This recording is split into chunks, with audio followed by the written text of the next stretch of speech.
Good morning, everybody. My favorite domain, domain four. It's where I have experience, and I just brought up to my students one of my grandmaster, Joe Lewis. We go back pretty far. We had a funny relationship, but I was certified. I got my third degree black belt under Joe, first, second, third, and his name is on my second. All three of my black belts. And in November, I believe it was, of 2011, he gave his last lesson. And I was there. And he took off the gloves. He had cancer. He knew he was going to pass. And he said, guys, when I'm gone, don't go teaching Joe Lewis style, because he founded his own system, the Joe Lewis fighting system. If you notice my black belt, well, when it's from him, they're Joe Lewis style. When I get it from Tom Updegrove, it says Tom Updegrove mixed martial arts. He doesn't want his students teaching Joe Lewis style. He said, that would be stupid. The only things you could teach a man is what you can make work.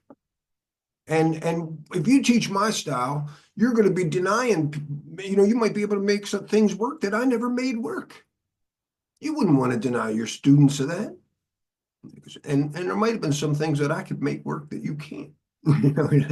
Because he certainly can make a lot of things work. And he said, look, the only things you can honestly teach somebody is what you can make work. All right, guys. So with that, we're going to start network security because that's what I've been able to make work.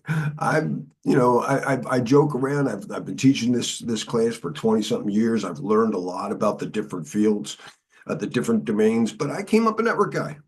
I was a network operator. We talk about DevOps. I was ops. I was not a developer ever. I was definitely the network guy, operations guy. And I used tools like Wireshark most of my day. Actually, it started out in the 80s. We had the original Network General sniffer, but actually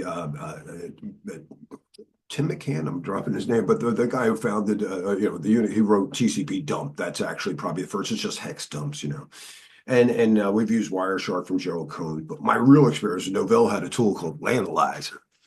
And I can't easily do what Lanalyzer could do today. If anybody watching this can help me figure out how to get this tool going, Lanalyzer, and you can use the tool. Actually, I taught it. Riverbeds, what do they call it now? It was originally called Case Pilot, then it became Riverbed something something, and now it's like their network management tool, network analyzer. When I watch a football game, I don't have a 30,000 power telescope. Now, if there was a question, was he in bounds or out of bounds? You might need that. That's Wireshark. Wireshark lets you look at packet level stuff. Most of the time, that's way too deep. Most of the time, what you really need to do is, where are our top conversations?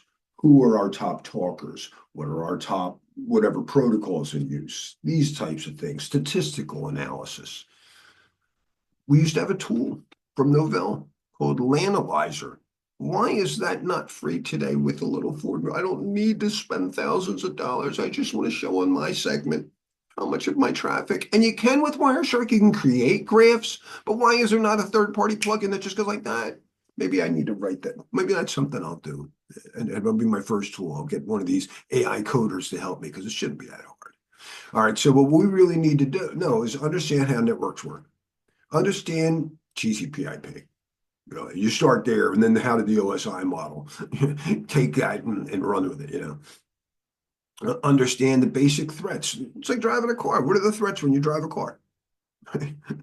There are some funny things about how everything's written on the envelope. We're not driving a car. We're taking packets of data that have to and from. There's other fields in there, and we can see how we could play with those. And older systems might be tricked. Today, you can only say so many things in that field that are wrong. Now, I bet you could still manipulate total length, packet ID, and DSCP values, and no one will know. But most of our threats, the network threats we're dealing with here, are not that. They're going to be things like, really, I just look at performance, why it's so slow. But breaches, somebody connected to your network and is now taking data out of that. That's not cool. So we have threats to confidentiality. We have threats to integrity. Sometimes it's just there's noise and there's so much radio frequency going around. You're not the only one on that on that Wi-Fi signal, in your building. So it could be just integrity issues. I've had people tell me that sun coming in from the window in a data center heated up a cabinet and damaged equipment. So but we also have our denial of service, threats of availability. So and then understanding the network infrastructure, we're going to look at the OSI model. And we're going to look at devices and go, now the repeater works at layer 1. It just deals with electrical issues. But a bridge or a layer 2 switch knows how to read the frame, blah, blah, blah. And then a router knows how to read the packet header and yada, yada, yada. But today they're all in software. I mean, I have physical devices and some places do. But when you're dealing with a cloud provider, these are not necessarily physical router machines. They're logical machines and virtual machines, and everything's done through things like software-defined networking, which can go to devices. It doesn't mean everything's going. We need to understand how software-defined networking works. It's a very big part of information security in general today. It's a huge part of the CISSP, and it plays a little role here. A little role. You don't need to get too close. Just again, you're an entry-level guy, Evan. They only expect you to be not the developer. When you get hired with this job at a restaurant, you could start out as a dishwasher or a busboy, right? The busboys are like the operations staff too. Because a lot of times it's the waiter who takes the food, takes the order, the sales rep, yeah, and then they give it to the developer, the cook, and they cook it. But who brings the food out? Sometimes in a big restaurant, it's just some other bus boy there. I don't know if you're allowed to call them that anymore. The bus staff, whatever. I had a job. This is how old I am. When I got out of high school, I was literally, for John Wanamaker's, a huge department store, Macy's #1 competitor, was stock boy. That was written on the application. You can't call somebody stock boy today. So we want to understand the basic components of networking. We want to understand the devices, types, history of them, and the protocols that they support. And when it's in modern computing and stuff, we still need to have TCP/IP. That's why these are great skills to learn. I don't care what happens in the future. The format of an IP4 address is going to stay with us because of legacy systems, and some people never move out for a long time. And I don't see AI changing and writing a new IPv7 or 8 anytime soon. What's wrong with IPv6? So learning how these fields work, what's written on the envelope. Okay, it's not really that hard. How do I deliver it? Local area networks are when everybody's in your building. So now you're the delivery guy that just to stay in the building. Why they are in networks? You gotta be a delivery guy outside. And now we're going to deal with, and this is where I told you yesterday, if you remember, in local area networks, we didn't even ask people who they are. You just plug in an Ethernet cable, you're allowed to talk on the network. I shouldn't say people, devices. Do remember, people tend to forget this, just like in identity and access management. Bob is the user. Bob is going to talk to the server, the mail server. They know Bob by name, but Bob doesn't know how to read HTML files and stuff like that. So Bob needs a computer or some device. We're not just taking users going to servers. They also have devices. And while it might be okay, it's Aurora's robot phone. While it might be okay to let people use an untrusted device for some apps, your customers, right? Your customers, what are you going to ask somebody? I'm Amazon and I got to require that users use Amazon iPads? No, that device could just be a browser. Often it's as long as you have a browser. But if you're working at a company and you have traveling salespeople or whatever, traveling now, because almost anybody could work from home, and they're doing privileged account management. If they're just doing regular user stuff here, but if they're doing stuff that has any privileged access that's not outside,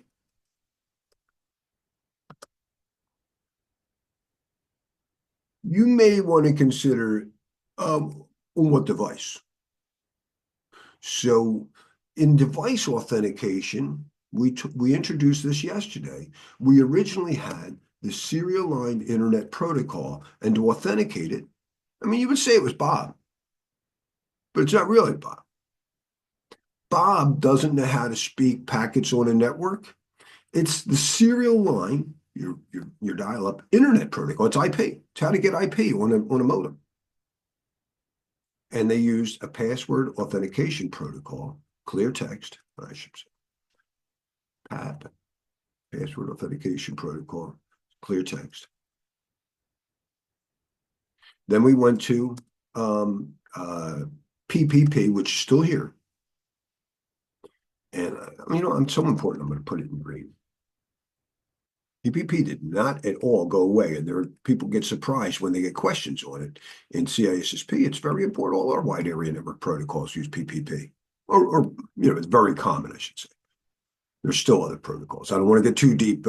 For you, Evan, mostly all PPP. For you, you might want to know about MPLS and other stuff. But all right, well, PPP, it's the point-to-point protocol, and it allowed CHAP, which is an encrypted password. That's much better. And we mentioned it yesterday, it's extremely important, EAP. EAP allows us to extend it, but whatever happens, once it passes,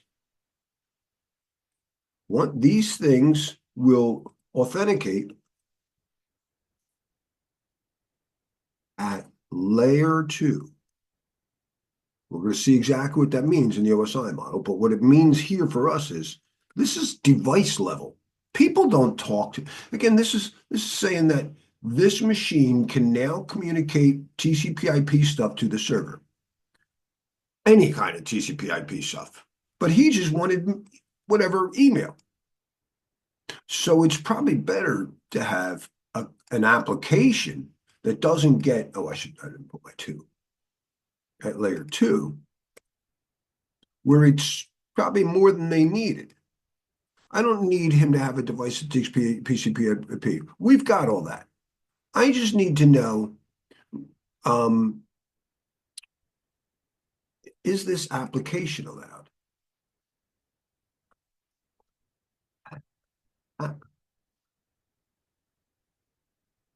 And this is when we have we talked about it yesterday in identity and access management. We had originally, actually, it's a little hard. It should be with OAuth, which we know is only for authorization, not authentication. But so it needs open ID. That's the way to do it. So more and more, the zero trust networks are not really trying to do any type of zero trust, are not trying to give devices access here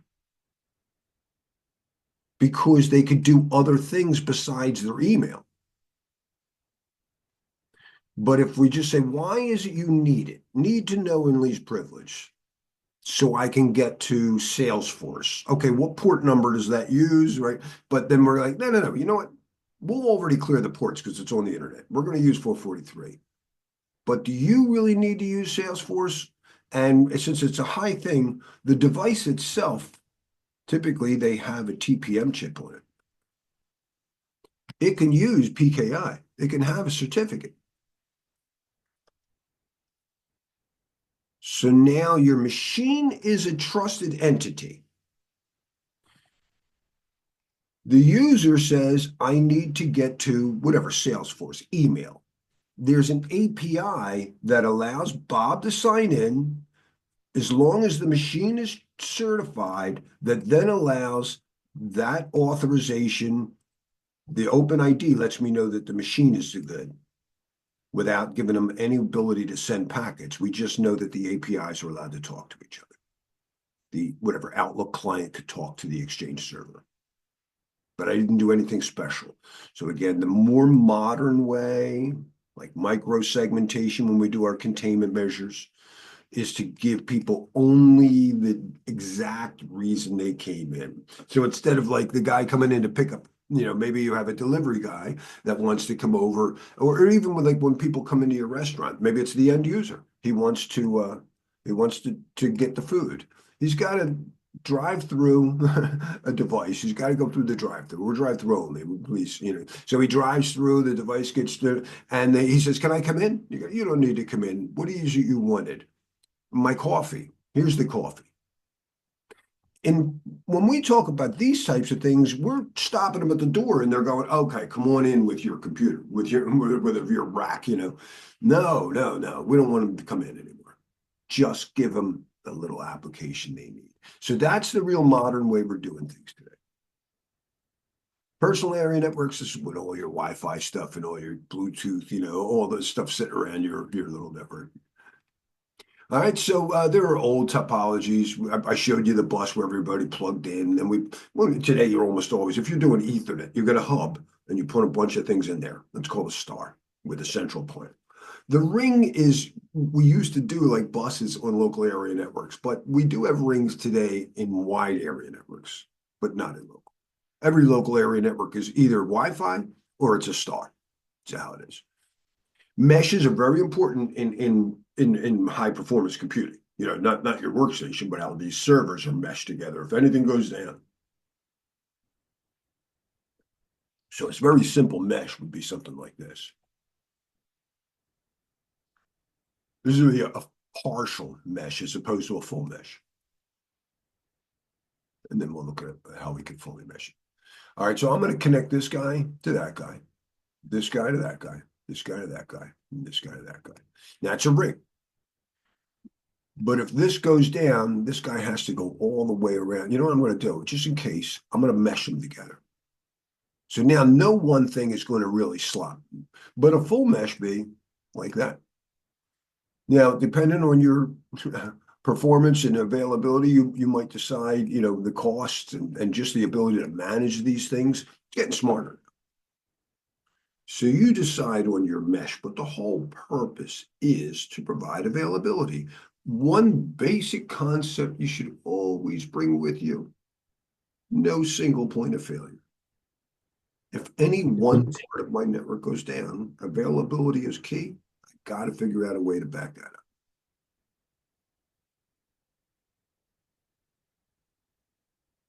All right. TCP/IP is an RFC standard. I told you our standards places that we want to go to and always ensure our LLMs, if we're doing practice exams, are aligned with, right? We want to make sure that they're aligned with the IETF. That's the Internet Engineering Task Force. When you're a packet nerd, network guy who doesn't really know much about applications and stuff, but pretty sure it's not the network fault. And somebody comes in, you could, if you can't sniff out a problem, at least you should be able to quote an RFC. I'm sorry, it says in RFC 793 that that's exactly how TCP ports work. If you want to argue with me, please read the RFC first, and then we'll argue. No, we really are obnoxious, Evan. Honestly, the network guys, at least when I was coming up in the 90s, we were so jerky because very few people look at it and we just get cocky because we knew they needed us. And people were always blaming us for stuff. It's not theirs. It's always the client says it's slow. The network, the application people blame the network. And my feeling is, my guesstimate, about 95% of the time it's the app. I'm going to ask my AI assistant that. It's not the network. But there's times when I'm wrong, and I've had to eat some crow. Oh, I've had to apologize after making it obnoxious of myself. So I understand it's not always. TLS gateways. If you're ever dealing with something that does, like even DLP systems, data loss prevention systems, they're doing low-level stuff, but if they do it at the firewall, they call them SSL accelerators. They're man-in-the-middle attacks, so you can see if your people are sending inappropriate stuff to whatever LinkedIn or, you know what I mean? Because they're supposed to be encrypted. Those things tend to add bottlenecks to traffic, and sometimes we just got to get, dude, it's not going to work with this. All right, let's see. Wait, I want the most advanced reasoning model. Give me the most advanced. Oh, I get O3 mini, but not O3. Let me just get wait a minute. Maybe there's more models. No, just O3. All right, that's right.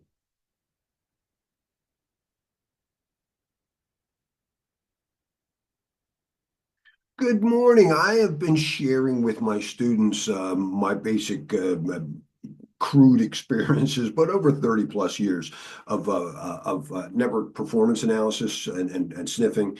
And I say it's usually clients claim that the application's slow. The application people blame the network. And in my experience, 30 plus years of sniffing traffic, I guess, I don't know, early 90s, late 80s, when did Sniffer come out? I guesstimate 95% of the time it's the network. I mean, it's not the network. 95% of the time it's usually the server. Not always, but can you help me maybe get more realistic? I'm very limited in my experience. What do you think of those numbers? Larry, your experience over the decades gives you valuable insight into these kinds of issues. In my observation from industry sources and my understanding of network performance analysis, it's often the case that the root cause isn't the network. Studies and reports suggest that network issues account for roughly 20 to 30% of performance problems, while the majority stem from application or server-side issues. This aligns with your observation, though the exact percentages might vary depending on the specific environment and configuration. Would you like to explore how we can fine-tune this understanding for your students or dig deeper?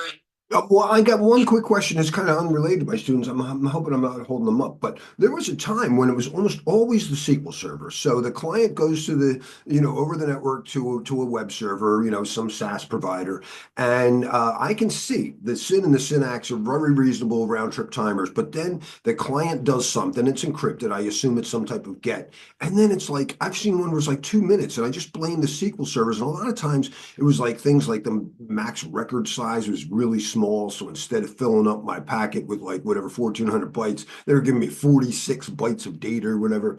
But that seemed to level off around 2018. I stopped getting those calls. I think people really got so much better at tuning their SQL servers in the background, or maybe there's other things going on. Can you help me just understand how people have gotten better over the years? What am I noticing? It's a really insightful observation, Captain Larry. The improvement you noticed aligns with broader trends in database and network performance tuning. Several factors have contributed to this. Database optimization. Database engines like SQL Server have become more sophisticated, with better indexing, query optimization, and caching techniques. These improvements help ensure that the server processes requests efficiently and reduces latency. Network protocols and data compression. Improvements in network protocols, such as HTTP2 and QUIC, have reduced latency and improved data transfer efficiency. Compression techniques have also helped reduce the size of data packets, making transfers faster. Application level improvements. Developers have become more adept at optimizing application logic, reducing unnecessary calls to the database and using better data All right, that's enough structures. for you. All right. Anyway, so it has gotten better. There was a time though when the internet, when SaaS was new, service software as a service providers, no one knew how to tune their servers, and they blamed everything on the network. It was always, oh, it must be your network. Our other customers aren't complaining, and I'm like, no, it's not the network, dude. And I'll show you guys how to do that. In fact, that's where. What time is it? It's one of my favorite things. This is actually where Larry really feels like the imposter syndrome, where people treat me like I'm some kind of genius, and it's not really that hard. Oh, I updated my Wireshark yesterday. I even let it do it, so should have the latest. I even updated my virtual box this morning. I'm very scared to try and launch my machine there, but I wanted to bring up this old machine to scan. I have a nice target machine to scan. All right, so uh, when we look at, let's just pick something here, this time column, and I showed you a Chris Greer video. It's not the default setting. Chris made a point of pointing it out. It's one of the most important things you want to do is in your appearance, and you go to columns and you go to time. The default time is universal time code, Greenwich Mean Time. What time was it in Greenwich when it started? When the Queen. That's how we synchronize our clocks. The whole internet is synchronized to universal time code. So it's important that we're all in sync. But when I'm doing analysis, I don't need to know what time it was when the packet happened. I need to know how long was it from when I said this to where you said that. And that's the delta time. So now when you search, you take that, you save it, say, okay, apply, whatever, I'm already there. And then you can sort by times and you can see your longest delays. And that's not a long delay. See those delays, these are in like nanoseconds. It's insane. When I started doing a lot of traffic analysis, these things were like in the seconds. Let's see, what's my time? Now here's the slowest one is a little more than a half a second. You'd see things that are a minute. In fact, there was a time up until, I don't know, 15 years ago, as long as that number was under 200, I was probably cool. But here's where you really want to see. Let's get a SYN. Watch TCP is the protocol we're looking at. We're not looking at UDP. And I want to know if the flags, because it's stateful, the SYN flag particularly is set. Is this one? And I know that only happens in the beginning of a conversation. There's going to be a SYN, there's going to be a SYN-ACK, right? So here's a SYN. I'm just going to take that. That's the beginning. I'm going to follow it. Actually, I'm sorry, conversation filter. And I'm going to follow that filter. Now you see the SYN. Server said, hello. There is no data. When reviewing logs, it's very important not to be able to, oh my gosh, yes, yes, yes. That's very, very testable.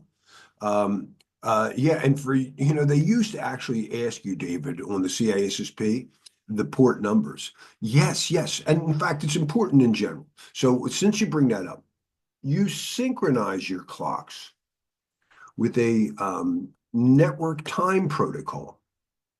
It's like TCP, UDP. It's a common protocol. It actually runs over UDP. It's not TCP. And it runs on port 123. And when you do that, you will be synchronized to universal time code. It syncs to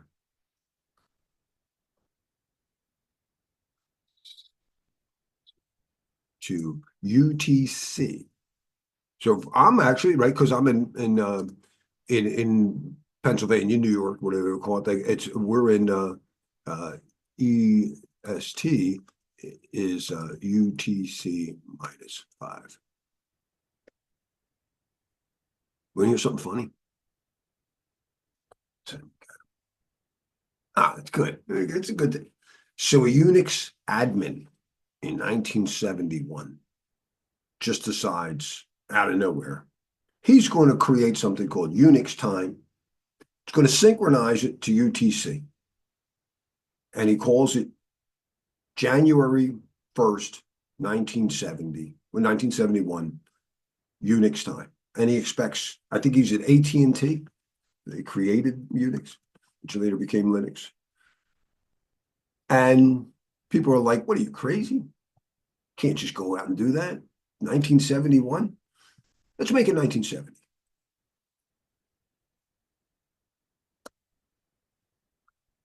It's also known as epic time. Can't do 1971, just create your own new calendar. What are you? We'll make it 70. It's a new epic. It's epic, baby. It's so funny. That's how Wireshark counts. That's actually what Wireshark 0 is. But again, I don't really care about that. I need to see the delay. So in this case, we see, I said SYN, and I got a SYN-ACK back 2 microseconds later. I told you when I used to do network performance analysis, as long as this was 0200 or under, that was good. It should be a point. It should be 0 point. You don't want it to be a full second, but anything or greater under that was good. Yeah, sorry, good enough. Because you're never done, by the way. When you're sniffing, there's so much stuff on a network today. The customer called you in because it's too slow. You start finding things like, oh, well, that's it. Now you got it. And you're like, there's other weird stuff. We're done. And you leave. Because you're never really done. You're like, it's like cleaning a filthy kitchen. You're going to keep finding stuff. David, though, it is very important. Let's go back to David's point about logging. What was it?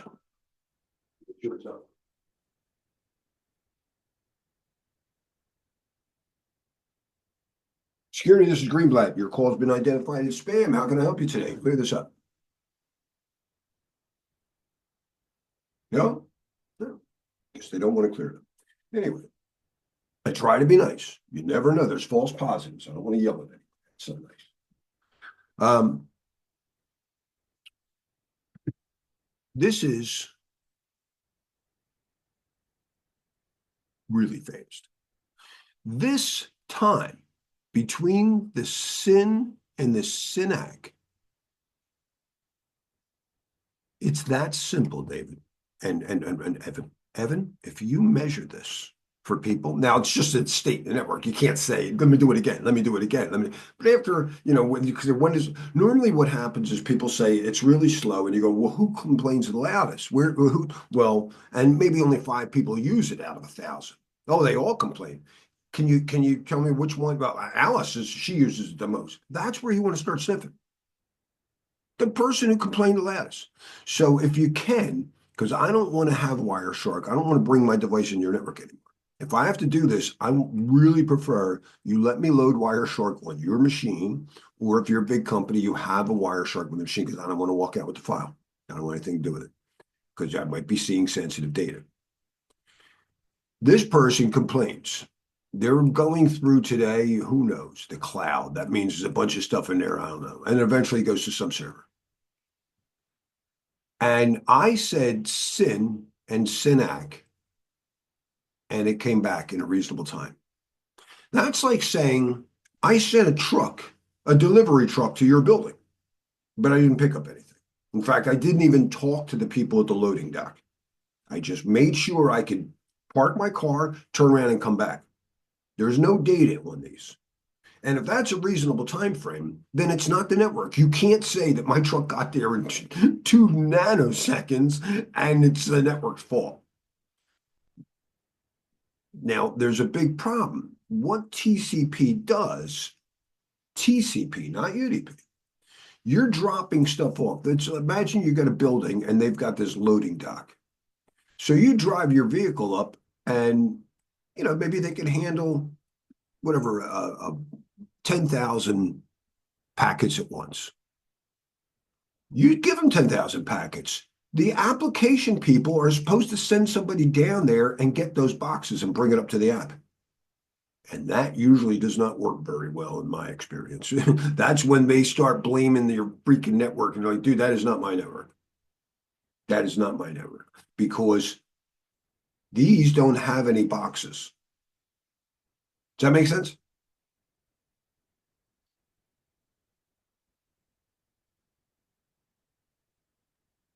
See someone typing in. I get that. Awesome, Evan.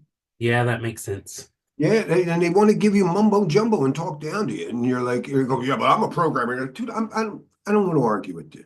I don't want to call. I'm just saying that it's not the network. I can get a round trip timer in record things. You can't blame my network. Now, Laura Chappell always says you can get opinions from the developer. You can get opinions from the user, but I've got packets, and packets don't lie.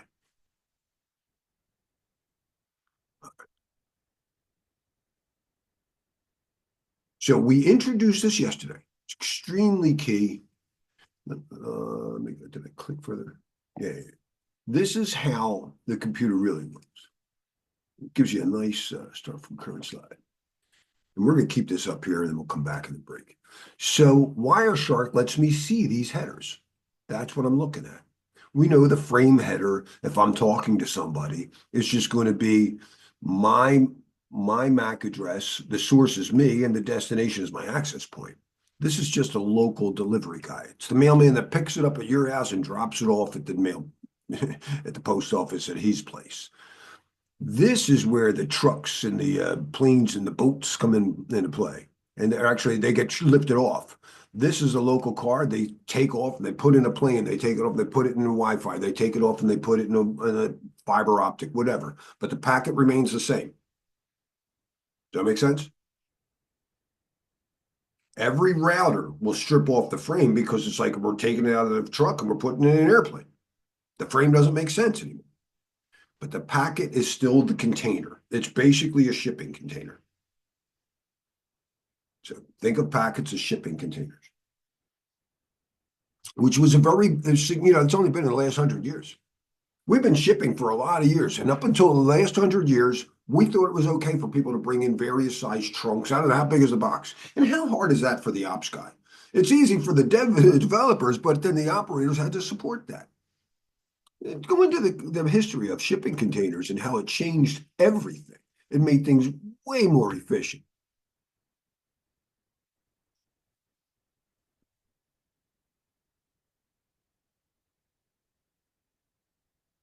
Containerization was not until after World War II when it dramatically insane. Why didn't we think of that? This is a packet. This is what a packet does. We ship it up them and they don't care, but this way they're the standard size. They fit on trucks.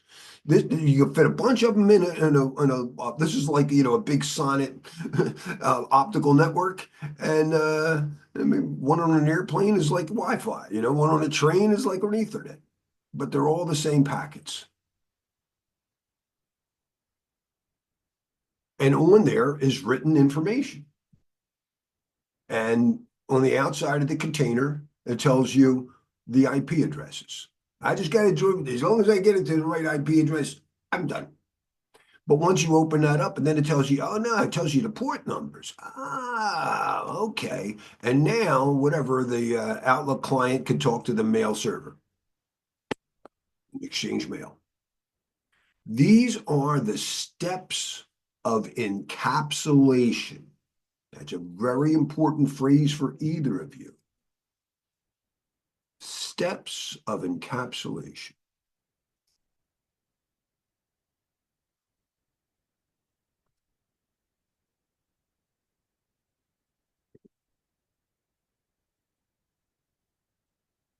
Data being passed down each layer, wrapping its own header information, essentially wrapping it as it gets to the physical layer.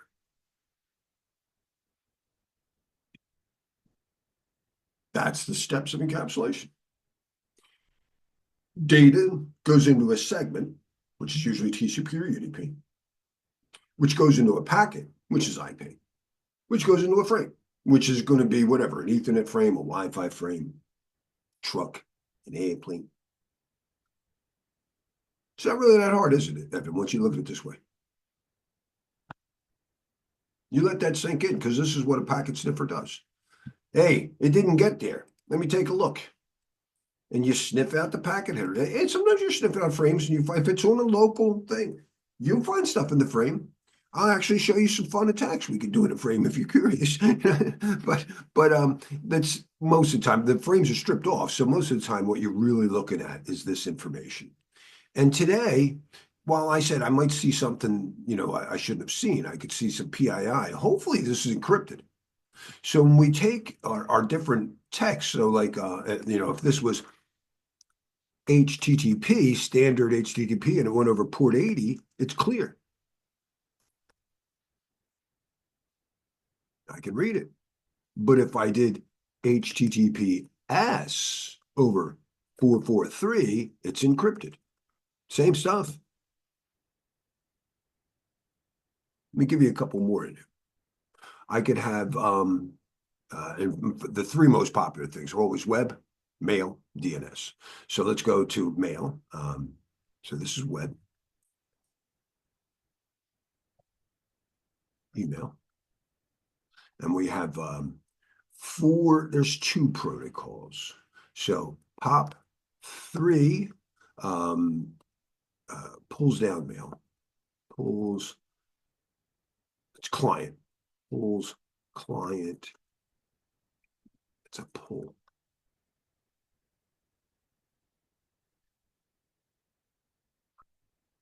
SMTP sends, and that's between servers, sends from clients, sends, and it's, I should say, client and server. So servers talk this way.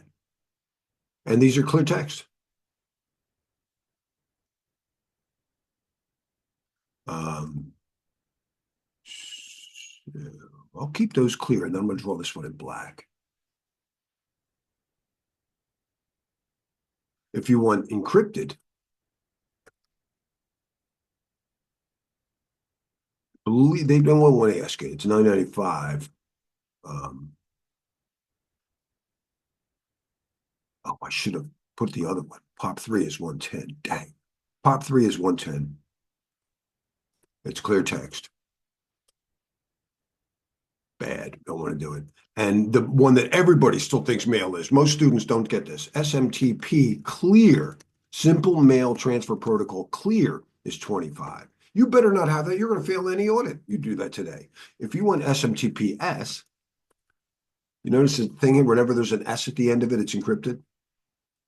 You're going to do this, and it's 465 or defaults. People change that, but that's the default. So these are things that might show up in your near future. What about DNS, Larry? Yeah. DNS is 53. Clear. DNS over TLS. We could have done that. What was the port number for that? People didn't like it because you had to change port numbers to configure your firewall.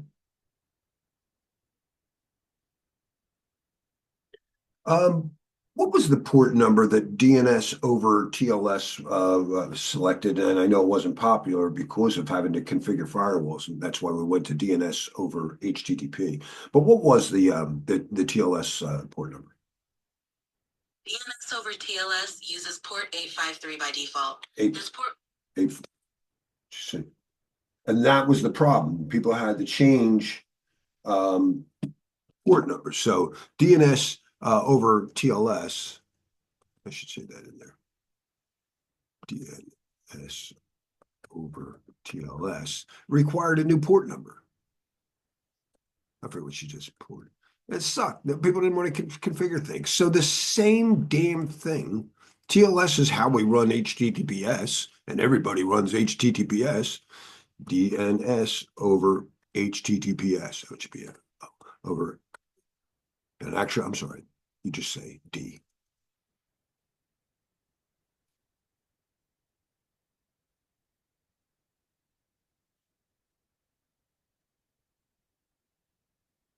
It's the same thing.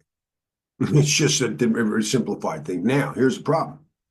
This allows you to encrypt. When I say I want to go to whatever, Amazon.com, why do you need to know why I'm shopping? You don't need to know where I'm going, but your offices do want to need to know where you're going. China wants to know where you're going.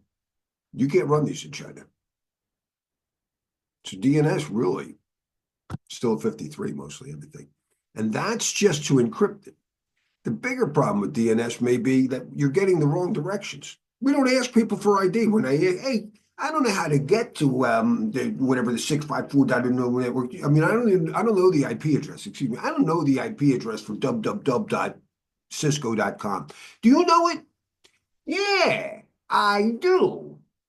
We don't ask. That's why DNS cache poisonings are so hard to really get rid of. We've done a lot to mitigate them, but do know that while DNS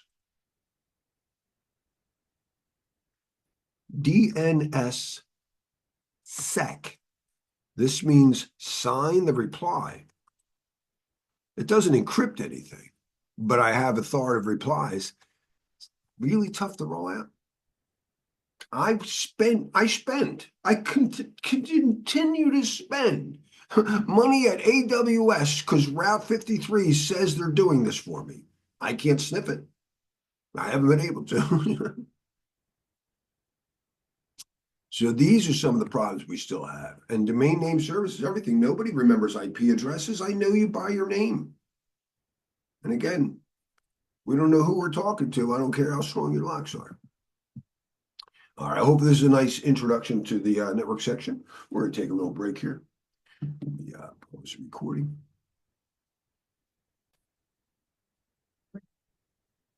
Welcome back, everybody. This is how old your teacher is. So apparently it was 1990.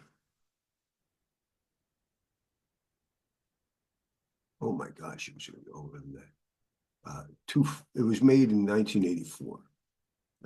I got the job with this particular company in 86. And I had to work on this. They didn't even want to talk about it here.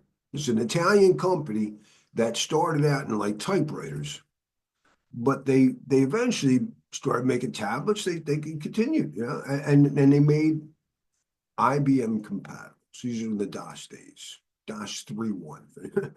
This is me having to service this thing. DevOps, developers, and working with the salespeople, you know, the cook, working with the waiter, you know, it says, oh, wouldn't it be great?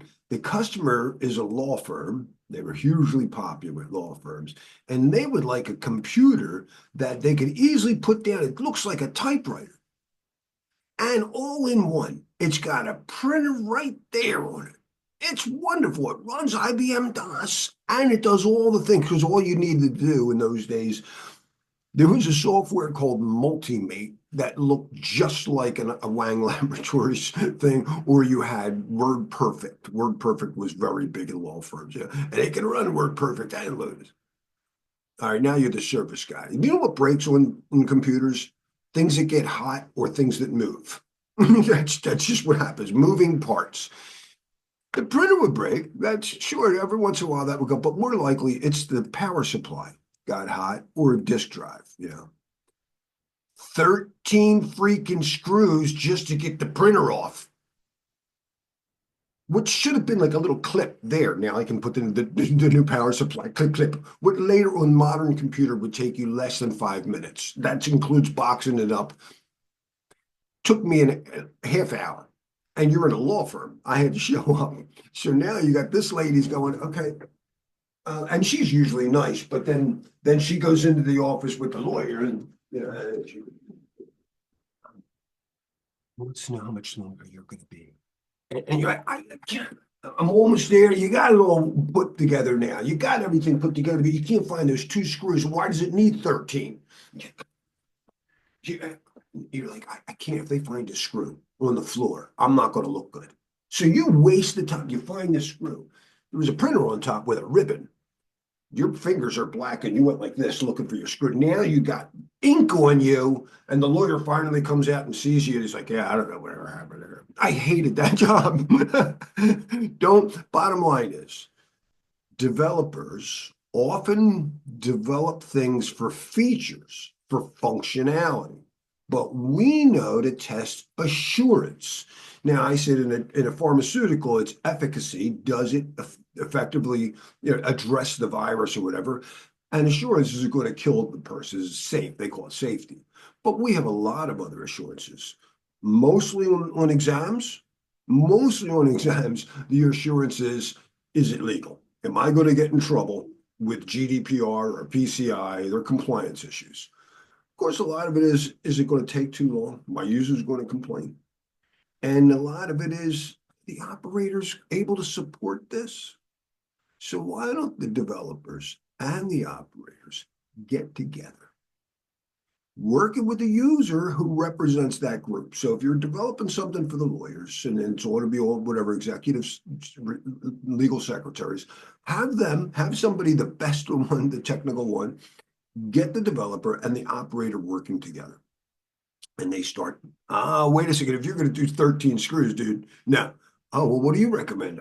You know, they got clip-ons. Really? Yeah. You know, guys who do service are used to how tools work. You know, people are like, well, how do I clean that new kit? How do I change management? How do I put in the new stove? Well, you just bolt it in. Yeah, but there's already an existing stove there. Take it out. Did you ever use a reciprocating saw in your life? Do you know what that's going to take me to just take it out? And that's a lot of times when you're doing change management. It's like, I can't just, do a firmware upgrade and expect everything's going to boot up fine. I'm in the middle of doing it right now. I'm really nervous. I'm doing it's what installing updates. This is my most trusted Fedora. Of course, I have a backup, but I still don't want to go back to it. And it's because the reason I updated it is I just this morning updated my VirtualBox, which I don't like doing. I don't like having to cut out the old one. What if it doesn't boot up?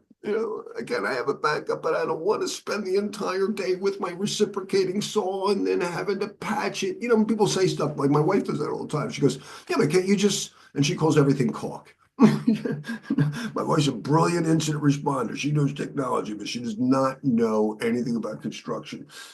And you mean SPAC but yeah, no, and it's not easy, Shar. Then I got to paint it. Well, can't you just paint it? Yeah, but the paint's old, Shar. It's not going to match. You're going to see it's a new paint. This is DevOps. This is the purpose of DevOps. So let's look at some DevOps.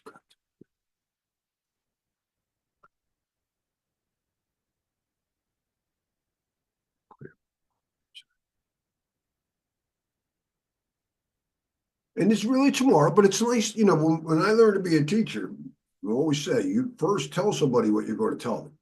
That's what I'm doing right now, tomorrow. Then I'll tell you tomorrow. And then you tell them again when I wrap up. So this is what we're going to be covering tomorrow again. But it's important that it combines the people and process to improve the reliability of software to make sure it's easy to support. So the guy that who cooks it isn't necessarily the guy who brings it out to the people. Isn't the guy who has to clean up afterwards. In this way we get, but and then there's a security guy going, you guys are going to get crushed. If you keep doing that, and then you got a guy from my neighborhood, you keep doing that, somebody's going to walk in here. What's to stop him and just like pretend he's a DevOps guy and start taking some of the lobster home? You got to have a security in here. So now we have DevSecOps. Oh, if you if you work with a DevOps guy and you call it DevSecOps, they're probably going to like whatever, but do expect it on an exam. Most people are going to be like 3 extra keystrokes. Stop slowing me down. But it's important for you guys to understand the concept. So does all this make sense tomorrow when we talk about operations? Why we need to be agile. I can think on my feet. And that's the last of my coffee. And you think during a 35-minute break, I would have got a refill. But no, I was too busy doing change management. Cool. Cool. All right. Let's get back to our regularly scheduled program. So it's 1989. I'll even get my and I go to become an IBM Advanced Connectivity Specialist certification. It's the first thing I ever had to take a test for. To be a certified IBM PC repairman, you didn't have to take a test. You went to the 5-day training. It was cool as hell. And actually, it might have been 3 days. But it was really cool. Went to Atlanta. They bought us lunch. They had 3 teachers, man. He came home with shirts, got pictures taken. It was really cool, This one's got a test at the end. And one of them was, we needed to know that the government standard, which this was developed by the DARPA, the Defense Advanced Research Project, but it's the Department of Defense in the United States. This is why we're going to use Americans. Hey, Americans think you're so special. We're going to create an international standard, the OSI model, see? I mean, this was nice. You had your run. We're going to take some of the best of it, and we're going to convert to these new protocols that are called OSI. I think it was 1993, I think, is when Netscapes comes out. Netscape. That's www web over TCP IP. And I'm like, someone shows me Netscape. It's the first time I ever saw a browser. It just came out. And I'm like, oh, No more typing commands, different screens for different things. You always saw the same thing. It's over. It's over. Novell ran a different protocol. They were OSI compliant, but very close to. They ran instead of IP, they had something called IPX. But I was nah, TCP/IP ain't dying. By '94, they dropped support. They killed it off. Most people didn't get the memo. So everybody just started using the terminologies and they still work. And here's how it works. When I use an application like a web server, or could be a browser,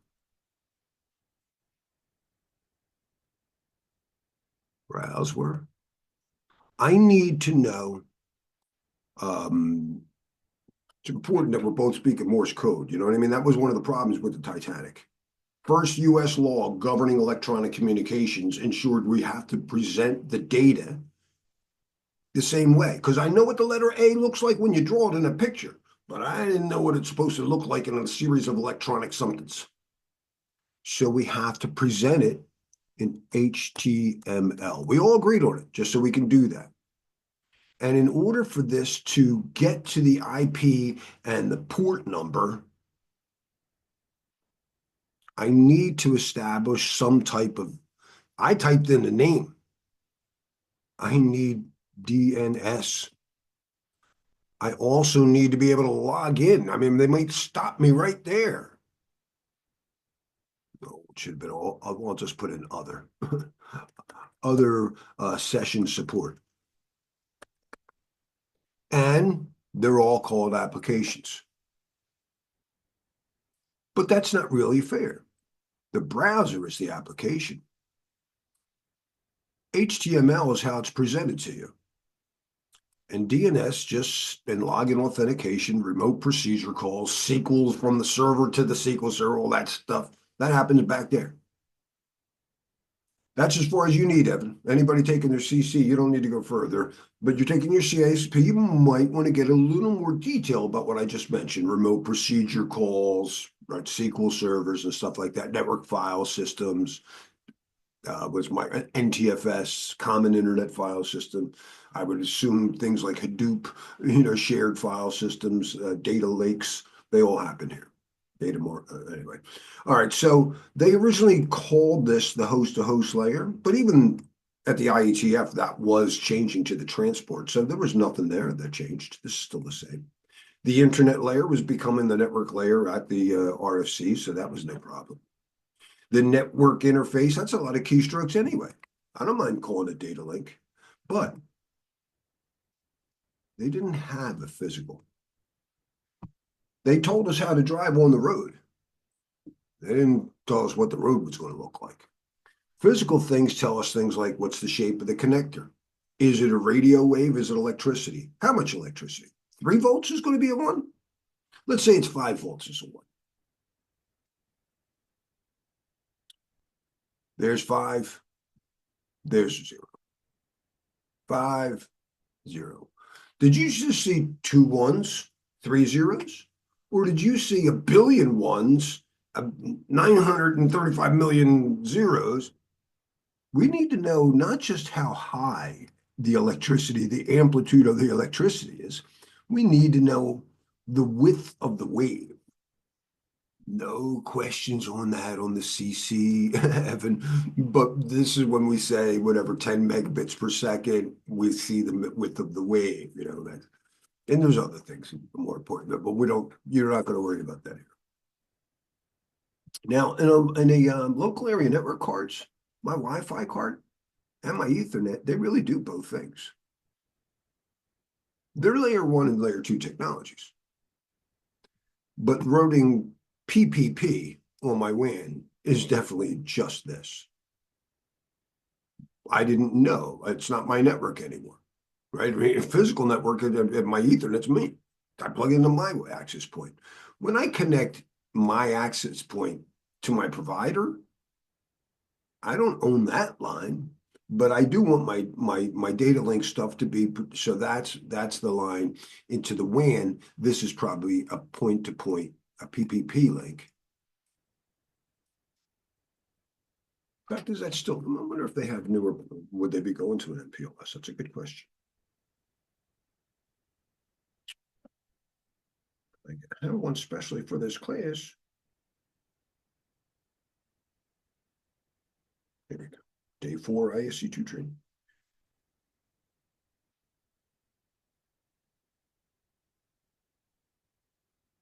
Sometimes the phone works better. Sometimes not. Yeah, connection lost. I really want to know this. No, this is curious. What is the layer 2 encapsulation type? That's my question. If it doesn't work on my phone again, I'll try this. Hi, what is the layer 2 encapsulation type used typically from one's home access point to their provider? And I myself use a 5G network over T-Mobile.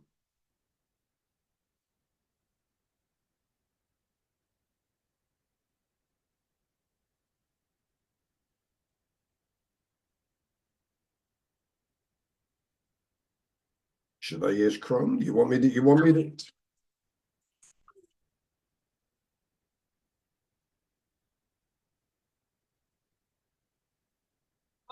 using technologies like 5G or even fiber and DSL typically use Ethernet as the layer 2 encapsulation type for communication between your home router or access point and the Internet Service Provider, ISP. This Ethernet frame encapsulation is used over physical media like copper or fiber optic cables. For wireless communications such as Wi-Fi, which might be part of your home network, the layer 2 protocol is typically IEEE 802.11. However, when your 5G modem or router communicates with your ISP, it uses Ethernet over a wired connection. Would you like to explore how these protocols work together in your network? No, I want you to understand that my connection is not using Ethernet. I'm using a 5G connection over T-Mobile, and I actually like it better than my old provider's Ethernet.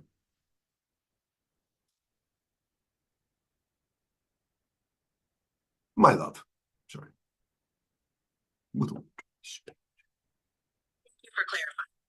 Using a 5G connection directly to your ISP means that your router or gateway device communicates over cellular networks. This setup bypasses traditional wired Ethernet in favor of mobile data, leveraging 5G's high speeds and low latency. The layer 2 encapsulation used over the 5G link is typically based on 3GPP standards for cellular networks, such as GPRS Tunneling Protocol, GTP, or other mobile-specific protocols. This allows your home network to integrate seamlessly with the broader mobile infrastructure. Would you like to dive deeper into how 5G networks manage traffic and data encapsulation, or Well, I got it. traditional wired network? You spoke a little fast. It sounded like you said something about PPP, and it sounded like it was a special one, like a GPPP. Did I hear you right? What is the acronym you just talked about?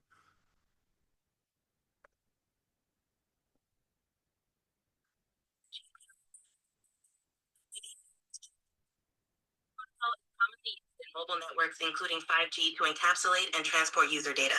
It's not the same as PPP, point-to-point protocol, which is often used in dial-up or broadband connections. In mobile networks, GTP allows data packets to travel across the mobile core network between different nodes, such as from your home's 5G router to the internet via the provider's infrastructure. Would you like me to explain more about how GTP works in your 5G connection? Yeah, because I'm new to this, and I want my students to be current. I don't want to be talking about old stuff.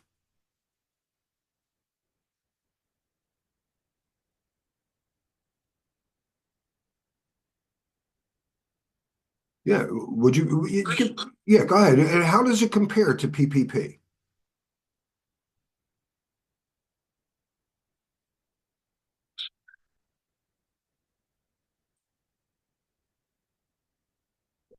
protocol used in mobile networks, including 5G, to carry user data between different network nodes, such as from your device to the core network. It operates over IP and is specifically designed for mobile data. GTP creates tunnels that encapsulate data packets, allowing them to traverse the network securely and efficiently. It's crucial for supporting mobility and seamless handovers between cell towers. PPP, point-to-point protocol, is a data link protocol traditionally used in dial-up connections and DSL links, provides a direct connection between two network nodes. PPP handles authentication, encryption, and compression, but lacks the mobility features needed for modern cellular networks. Comparison, GTP supports mobile devices moving across different network cells, while PPP does not. Network type, GTP is optimized for cellular networks, whereas PPP is used in direct point-to-point links. Functionality, GTP provides tunneling and encapsulation specific to mobile data needs, while PPP focuses on establishing and maintaining a direct link Let me between. interrupt you, please. I'm curious about authentication. I'm looking at the Wikipedia now, where PPP supports EAP. I would hope that somewhere along the line, when my mobile device, when my 5G router gateway boots up and connects to their network, how is authentication taken care of? It's got to be some form of EAP, I would think.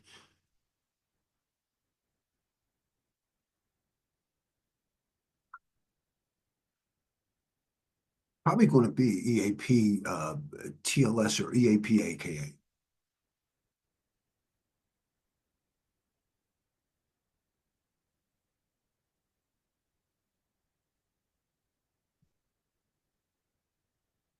networks, authentication is a critical process to ensure secure connections. Unlike PPP, which can use EAP methods directly, 5G networks typically use an evolved form called EAPAK, Extensible Authentication and Key Agreement. Key aspects of EAPAK and 5G, SIM-based authentication. EAPAK relies on a SIM card or its equivalent. Hold on. My problem with EAP AKA is that it doesn't do mutual authentication. And I thought 5G was going to do that with EAP TLS, but it sounds like they never rolled it out. Is that what happened? Are they still 5G not using EAP TLS?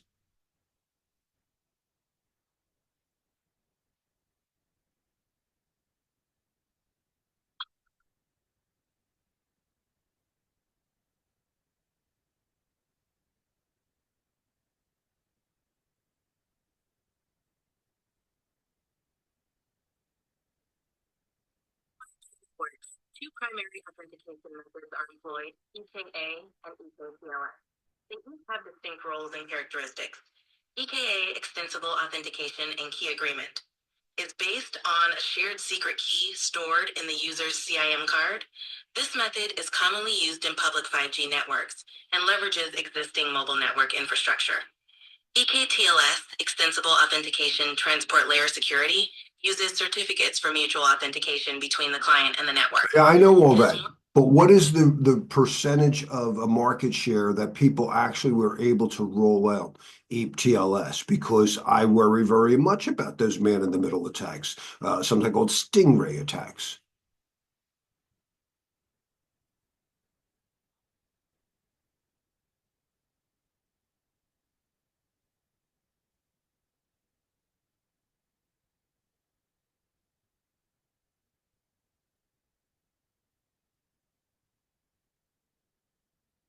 Couldn't find specific data on the market share for EPA-TLS adoption in 5G networks, it's important to highlight that EPA-TLS is gaining traction in private 5G deployments due to its strong mutual authentication capabilities. This method is particularly attractive in scenarios where security is paramount, such as enterprise or industrial networks. For public 5G networks, EKA remains prevalent due to its seamless integration with existing mobile infrastructure. The industry is evolving, and with growing concerns over security threats like man-in-the-middle attacks, we might see further adoption of EPA-TLS or other robust methods in the future. Would you like to explore how these security protocols can be discussed in your classes? No, no. Focus on. Just a quick summary, it sounds like my assumption is correct. You're enlightening me that in some cases people have had successes rolling it out, but the prevalent right now, the market share seems to be better than 50% are still using AKA.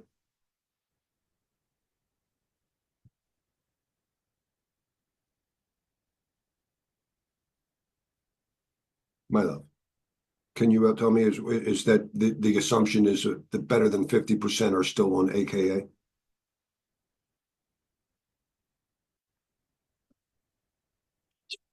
Assumption is correct. In public 5G networks, EKA remains more prevalent, particularly because it integrates well with existing mobile infrastructure and SIM-based. And there's the change management. They design it well. We'll just switch to, you'll see, TLS will be fine. And then somebody's like, do you know what it's like to pull out a freaking reciprocating saw and cut the wall and then have to paint it and make it match? Change management, dude. Change management is the hardest part. People make all these promises. It sounds good on paper, but let me see you make that work. But what I'm saying is, I said the most important thing is knowing who, right? You got to know who you're talking to. And it's not just me proving my ID to the bank. I'd have the ATM card and the PIN two-factor authenticate. But how do I know it's my ATM and not a skimmer? And that's what just happens. That's what happens on these things.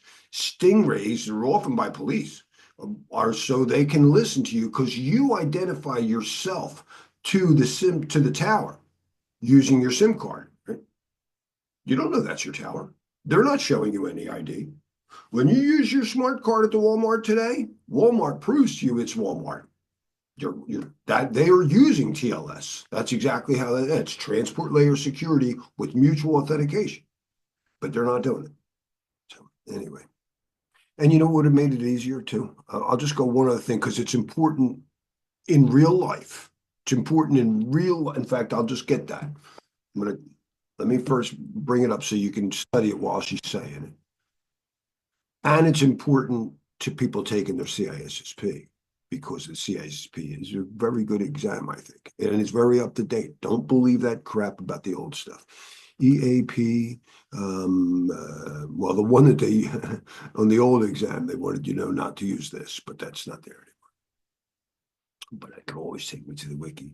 And I want you to know what they tried, what they promised was EAP,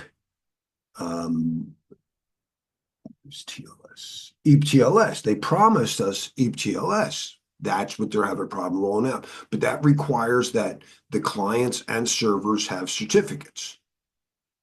And it's hard in any place to roll out client certificates. I told you, we don't really do X.509s for people really well. That's this thing. We get them when I have the S and I showed you the certificate, that's for the server. They have the certificate, but I don't. You know what would have been nice?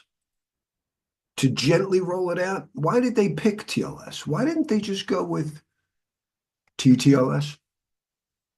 If the DevOps and asked Larry, what do you think? But nobody cares about name. I'll just play my ukulele. No, and the client can. You can, but it don't have to have your certificate. And greatly simplifies. You don't have to wait to bring out the food till everybody's 200 people, whatever, sitting down. Like, can we bring out the food? No, not till everybody's. No, she's still in the restaurant. Bring them up. She takes a long time. She's got to walk her. Be nice, And you got to get everybody sit down. Boom. Here, you just like whatever. You're ready. Bring the food out. It makes change management so much easier. I don't know why they didn't pick it. It does everything TLS can do, but it makes it easier to roll out. And it was out. The protocol was out years before they picked 5G. And 5G made all these, oh no, you won't be able to do those attacks anymore. We're gonna mitigate this thing right now. They didn't. Because they didn't ask a DevOps guy, Larry, why are you whining and complaining so much? I don't know, because it's out of all right, all right, back to our steps of encapsulation. And do know all of that talk, to put it in perspective again, remember I said, is authenticating here. That's when your cell phone gets to talk to the network. That's not the same as saying, does the API from your Outlook client get to talk to the API at that? And that would really be a session, But you would sit and if they're asking the IP model, it's like, does this app get to talk to that API? Because Bob's using his browser. The browser calls upon some other app, whatever, my Dropbox client, the Zoom client. Larry's using the Zoom client application. It talks to the API, the Zoom client API that then is allowed to talk to the Zoom server over here. And it's just the same connection, whatever. It's just any web connection. We don't have to specialize here. That's how Our zero trust networks are allowing it. Now my phone has to connect to their network, or else I can't get the phone to ring. That's different. That's different. But as far as the apps on the phone, they just communicate this way. And that communication is done if they present that communication over XML, the same as the other one, then it would be SOAP. But if they're doing it, you don't need to know that, Evan. I'm gonna. But it could be REST now. SOAP says it has to be XML or HTML, whatever, XML. And this says that, okay, you want to both speak whatever, Ruby? Python. I like Python because it's named for Monty Python. Whatever, it's open. Just make up whatever you want.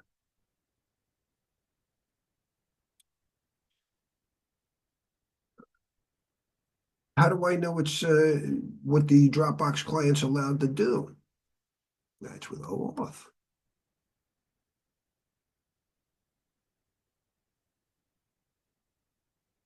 How do I know who he is? OpenID. And all of that just happens here. So apps can talk to apps, and you don't have to do the EAP stuff. That's down here. Does that make sense? Don't let the guy, this lets the person into the restaurant. This meets them at the counter, at the drive up, just come to the drive through.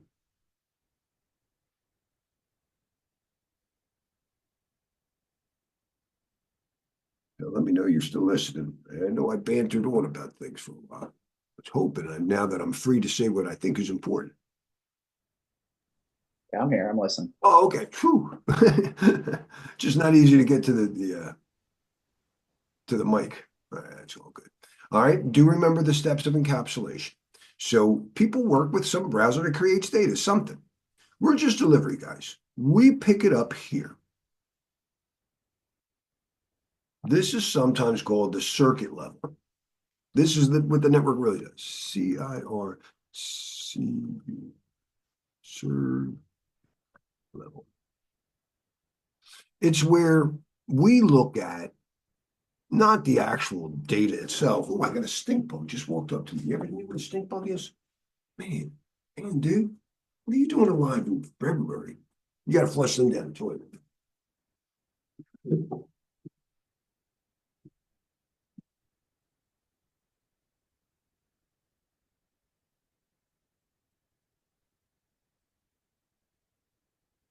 Got to give my crazy brother that one. He goes, don't even bother splashing, dude. They'll stink up the place.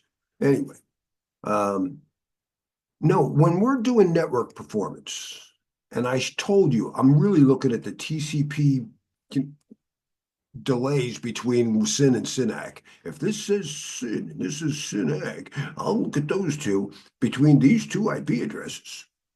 This data in here is not the user's data.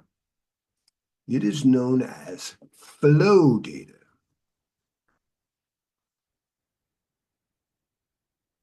It's a good term.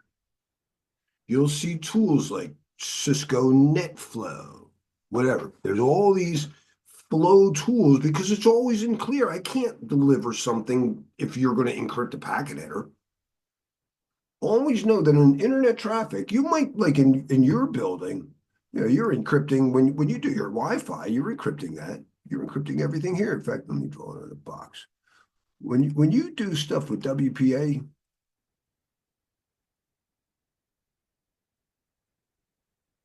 it's all I need is it came from Larry's workstation at this MAC address and it goes to the access point. But then the access point has to decrypt it. When they're doing TLS, the way all web is, it's just this gets encrypted. Actually, should have done that. Because it's clear text data, but then as we package it up for delivery, we encrypt it. Or whatever, the crypto guys encrypt it. That's transport layer security, right? That's what TLS stands for.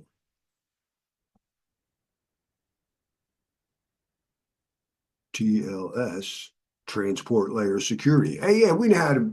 Your FedEx, and you know how to put it in a box where you can't see through it. That's all it does. But the flow data is always there. And that's why Wireshark is always useful, because I'm not trying to see your personal email, I'm not trying to read who you're going to. I'm just looking at things in the headers and going, why would you be mailing yourself something? That's a famous old attack. People would write to and from the same address and go, and people would just chase their tail.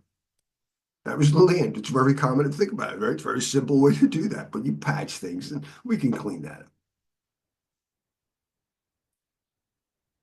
IPsec is also a very important network encryption protocol. It didn't roll out the way we wanted it to do. But it does work great if you just want to connect to machines or networks. Because I could connect, typically the way I had to roll them out was always back in the 90s. It was to get the companies, here's the office, whatever, and they got all kinds of stuff. They got data centers, and they got all these computers. And we got a remote user who might be at a hotel. It's very common to have a bunch. So he had to come in and get a secure access, and all they wanted to do was this IP to the perimeter router. And then once they get this IP to that IP, this stayed clear text. You didn't have to change anything. It just takes the public internet and made it virtually private by encrypting. It didn't even, all I need is the IP. So an IPsec, you actually can encrypt.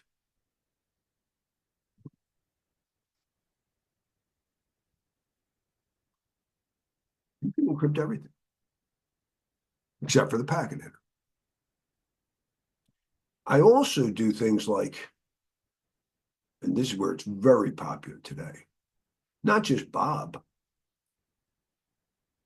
We're going to connect our company to Azure, Microsoft's data center. We'll go from our IP to their IP. Take the public internet, create a virtually private network. Now, what about all the machines that are inside that have clear text? We're only doing it at the routers. Yeah.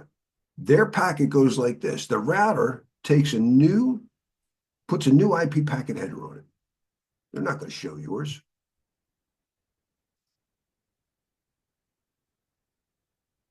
It's a new packet header.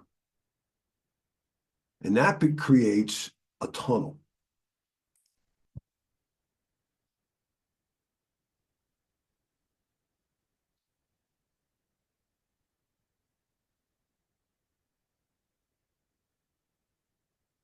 Because now you can encrypt your packet header.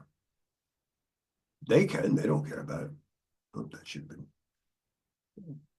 solid there. Now they can encrypt your packet header because what they actually have now is an external header. The source and destination are just these guys, and that's all they need to know. Hey, I was told to give this to your IP address. What's in there? Ain't my business. Hey, me neither. Hey, grab a box. Hey, grab a box. Grab a box. That's all they do. Now, in theory, this workstation could have just connected to every workstation. No, they actually like to do tunnels here as well. But there was another way we were supposed to be able to do this, and this is what doesn't work.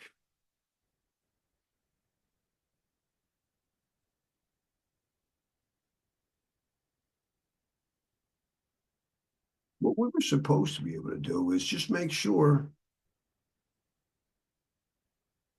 when I boot up my machine, everybody I talk to is authentic. When you encrypt the data, when you're doing all this, that's to get confidentiality. In IPsec, confidentiality, let's say whatever, is encapsulated secure payload. Don't worry, Evan. It's a little over your head. Just plant a seed. I would expect that you need to know that though, David. You'll need to know that. That's ESP. But what about just? I don't need to necessarily equip. What about making sure that IPsec is authenticated for we had authentication header. Just look at the source and destination IP address. Not to see if it's Bob. This is layer, the network layer authentication. Is that the right IP address? And that's pretty much all you really need. I don't care if it's whatever the Chicago office or the Philly office. I just want to make sure that it is those two, and I need to make sure it's only those two. And if it's authentic, then I'm letting them in. If not. But network address translation makes that very challenging for remote users. Oh, no. Oh, how are we going to authenticate the header if when I leave my network, my 192.168 address gets changed? Because you can't, that's a private address. No. When I go out to the internet right now, my one's getting up the my external IP at the moment is 66.249. That won't look authentic. So AH mode and NAT, not necessarily good friends. There's ways to make it work, but there's one challenge. So let's make sure we get that. I'll put it in red, especially for you, Dave. But for anybody trying to work, don't even bother. Plus and NAT not working. That's network address translation. But here's a bigger problem. Let me clear all this up. Okay. I connect to the well, my connection is a router. I'll connect to a router. In fact, in IPv4, you connect to what's called a dynamic host configuration protocol. It's very testable for you as well, Evan. One of the most basic applications, really a session layer type thing you could argue, is called the DHCP server. This provides IP info, IP config. So for instance, if I type the word IP config in a command shell,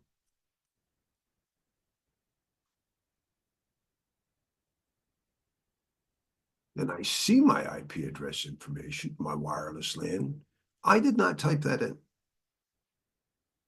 That was just given to me. Who gave that to you, Larry? Well, let's try that command again. /all. I want to know more about this. There's a DHCP server, is there? Aha! I knew somebody had to give him an address. Oh, it's all .1. My access point is everything. It's doing all this stuff, So, and it's actually not my DNS, it's a DNS proxy, basically. It doesn't know any records. So I'm like, do you know where www.microsoft.com is? Nope. But I know how, I got friends in the DNS business. And it asked my ISP, probably, Actually, at some point, it should go to a root DNS. Where did you want to go? NIST.gov. Hey, who's authority for the .govs? And there's a server, so to speak, clustered around the world that is responsible for that, the root server. And he goes, oh, I don't know. Hey, name server 1 at NIST.gov. Yes. Where is www.nist.gov? It's at whatever, 164. It's 164. And then you get it. That's how you get your router. Well, that's IPv4. Oh, by the way, here's my physical MAC address. My IP4 address is 26, and that's just preferred because my DHCP server gave it to me once before, and I was like, hey, you mind keeping me with that? I like sitting here. It's my seat. I got used to it. It's got a window, so, but somebody else might get it in theory if it ran out of lease scopes or whatever. So I obtained the lease. Now, this is important. Are you familiar with the term a mask, Evan? I don't believe so. Okay. All right. This is going to be enough to go to the break because this is a very foundational, fundamental knowledge, but without having it,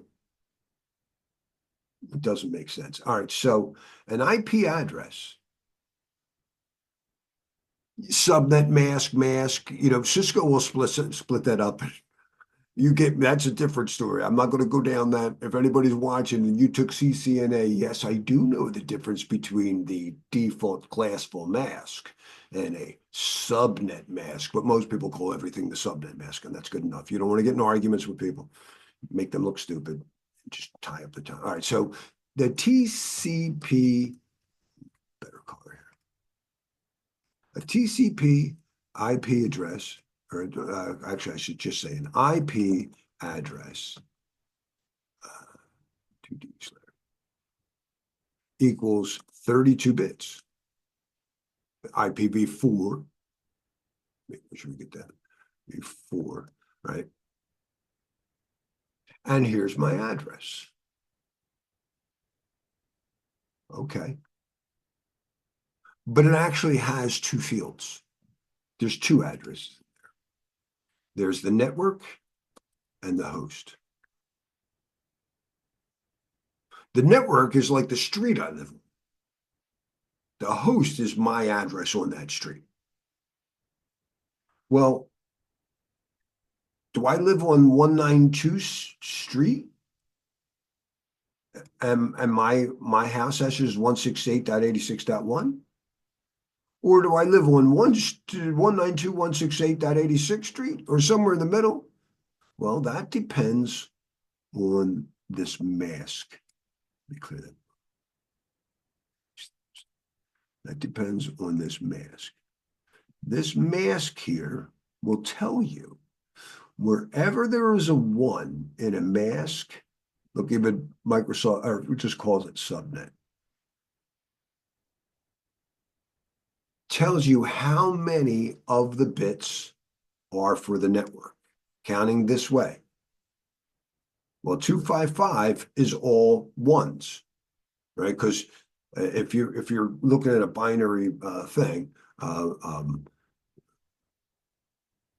we have a range of 0, 0, 0. Let me do it 4 at a time, the way sane people do that, not IPv6, and all the way up through 1, 1, 1, 1, 1. Now, IPv6 people are cruel. But if this is all zeros, then this is 0. If it's a 1, it's worth 1. 1, 0, it's worth 2. 1, 1, it's worth 3. You familiar with how binary counts like that? No, I'm not.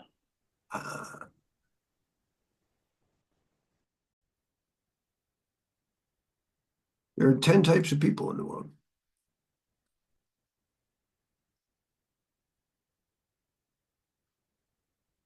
Those who understand. So let's get some understanding before we take our break. I'll give you 10 minutes of understanding binary.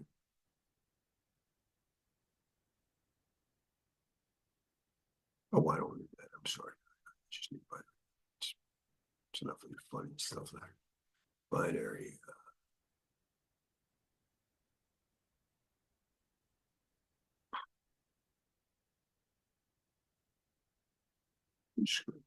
I'll give you the wiki and then I'll show you my shortcut.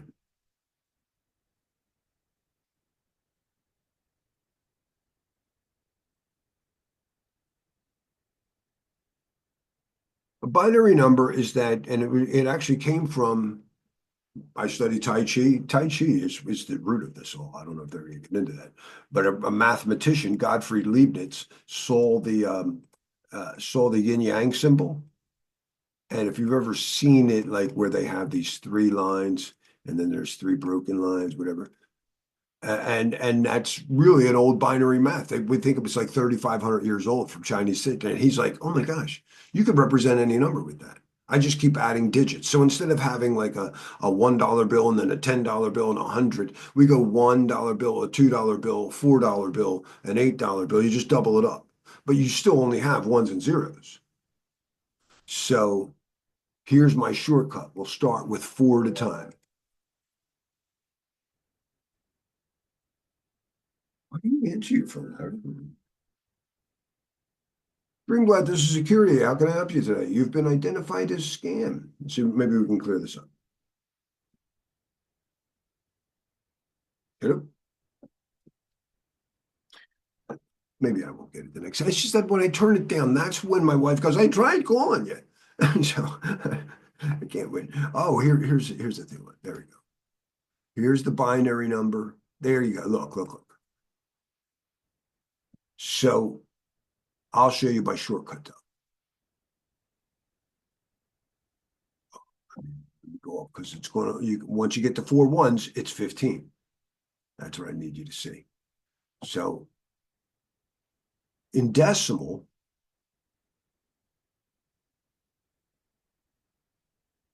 we count up to 9 characters. That's all we have. We have 0 through 9, dec is 10. So the number is 10 different numbers. If you want to make 11, you got to, anything 1 0, 1 1, you double them up, right? You just do it and keep going that way. But in binary, all you have is ones and zeros. So this is a 2. That's a 3. And then you go to 4. But you just keep going. So what do you think 16 is? 1 0 0 0 0, right? You just get 5 more digits. Can you follow that so far? Now I want to show you cool shorthand. It's still a little confusing to me. Maybe my shorthand will still work and help you. All right, so if I'm typing in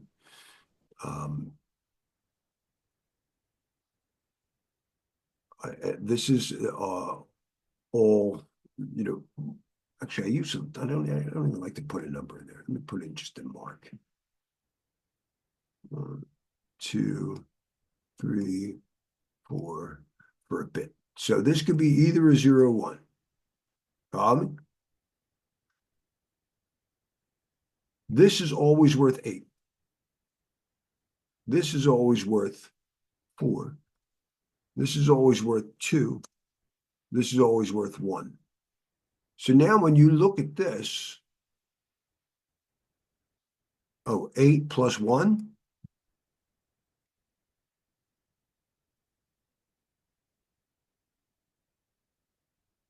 Does that help? So what is 8 plus 4 plus 2 plus 1?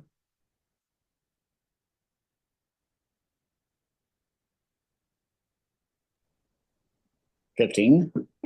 See it? When you're a network guy, you can't not see this after a while, especially if you're down in the IP subnetting floor and you're going to get to like, and so you start just thinking this way. It's like just dopey. It's like people in the mail clerk probably can map in their head zip codes. No, there's a pattern to that. This is really pattern, and it's very obvious. When you look at Wireshark, before I do that, nobody wants to look at these ones, dude.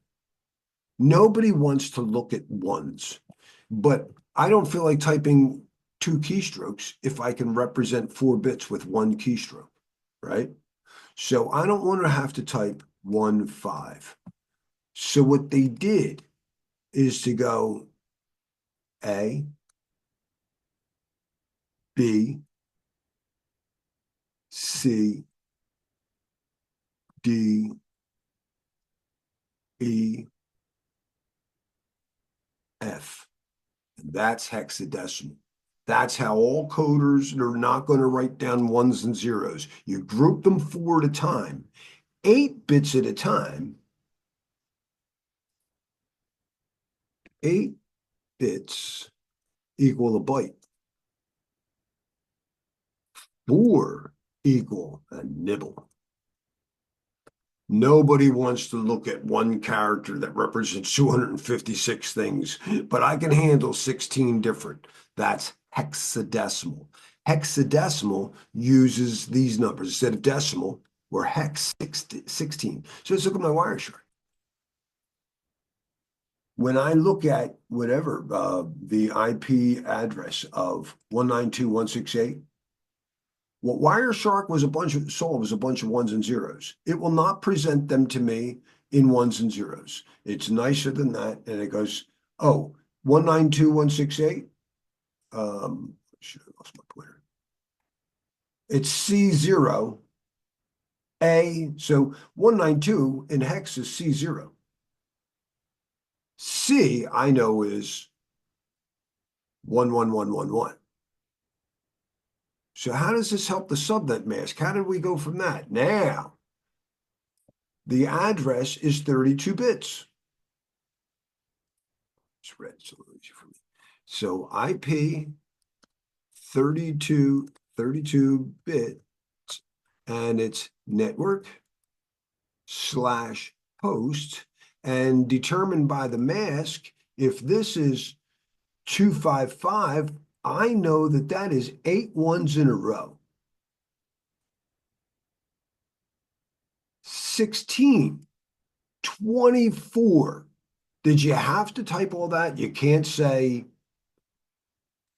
192.168.86.26/24. Would that kill you? Instead of going 255.255.255.255, it's the same thing. I don't know why Microsoft still shows me this. I don't know why I still have to type it in when commands when I need to set them up. But when you're giving me a Visio diagram of a network, when I'm handing in a Visio diagram of a network, don't show me this crap. Just say these. That's how many. And now I know, oh, the first 32 or the first 24 are for the network. So to answer that question, Larry, we are on the 192.168.1 network, and I am host 26. Boom. That's your little history of binary, and I made it with 3 minutes to spare. So if I seem to digress, I think I wrapped it up pretty well myself. What do you think? Yeah, it's still a little confusing for me. It's something I'm gonna have to dive more into. When I originally started my IT training over 20 years ago, I started as programming. And when I got into all the zeros and ones and these numbers, that's when I decided to drop out. Obviously, programming is It's much not really easier now, that hard. It's nowhere near what you've done in programming. You're probably already way better than I am in programming. I'm a loser up there, and my wife will point that out. My wife finds reasons to call me an idiot multiple times a day, and she rolls her eyes. Your students think you're so smart. My God, it's obnoxious. All right. Well, let's keep it at that. I would take our lunch break. Let me stop the share, stop the recording. But this is the part where I do have, as Joe Louis would say, this is the part where Hey, welcome back. We were looking at Chris Greer doing some. It wasn't what I thought he was going to do. I thought he was actually going to be showing deep seek, like capturing packets. But what a wonderful tool! He used deep seek to analyze a packet capture. Now he mentioned, if you didn't catch it, his context window was pretty short, and he had to like really narrow down the exact conversation. But he got it to analyze what it is, and that's where he's at right now.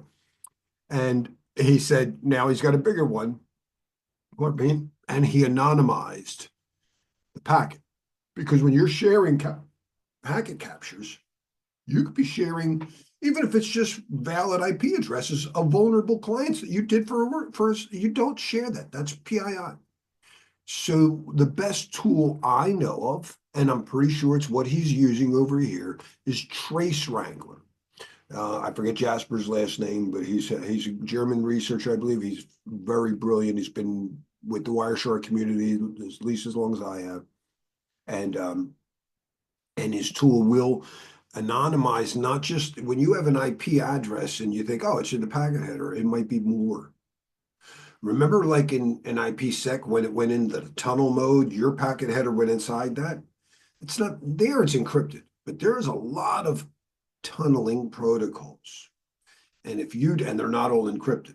So if you don't look all the way through the packet where that IP address might be, you might only have got it out of the packet header and not realize, even an ICMP error, when you get an ICMP error, like you set a ping and it doesn't come back, you're going to get your original packet with your source and IP of the destination from a router in the data field. I'll show you how that goes. Yeah, you tried to send this.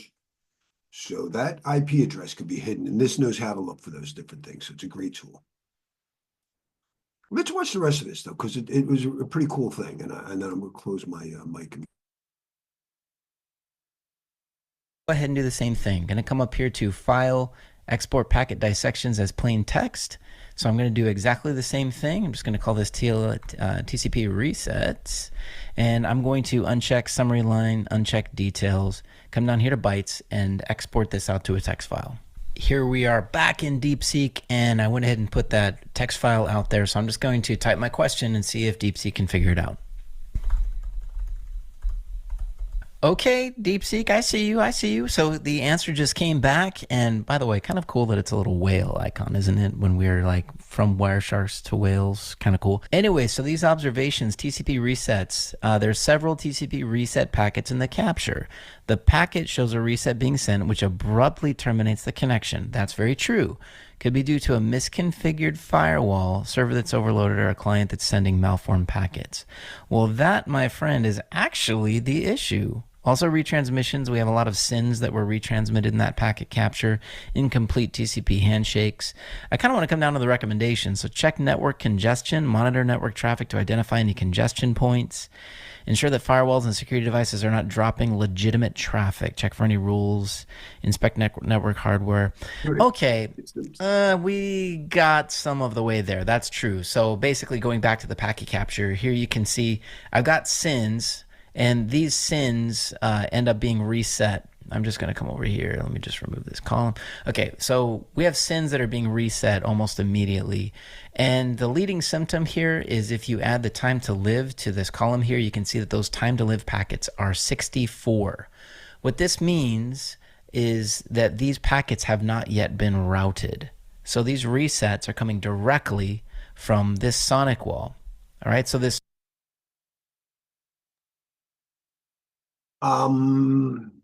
All right, that was weird if you're paying attention. And what he's saying is in a packet header, there is a time to live field.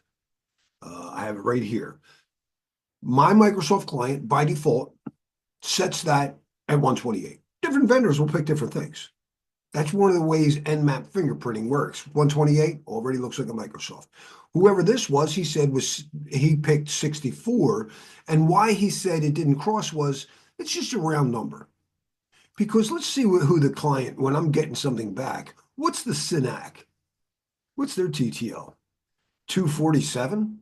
It's not a round number. They probably started at I'm going to guess at whatever, 252 or 256, something like that, and probably 256, and they dropped it down. So if they started 256, and I bet you they crossed 9 routers. Every time you cross a router, this goes and is decremented by 1. That's a very important thing for anybody, even beginners, to know, because there's a very handy tool that you're going to need to use, and maybe we'll get it working here, because my ISPs don't like it anymore, but it's called trace route. We'll get it to work at some point, but we're going to see a lot of devices in the middle will not respond. And what it's going to do is set that to 1 and try to talk to a server. So let's say I do a trace route from my workstation right now. Get a darker color. And I need to get to whatever my web server. And I'm going over the internet. I know I'm going to hit my router. And I know when it gets to Comcast, it's going to hit another router. I know they have to have at least 1 perimeter router. I'm sure there's a few more. But let's say that's only 1, and then their ISP, right? How many routers are in the middle? If you ever cross more than 15, There's something wrong. I've never seen a valid one cross more than 15. You could be 256. Every time when you do the tool trace route,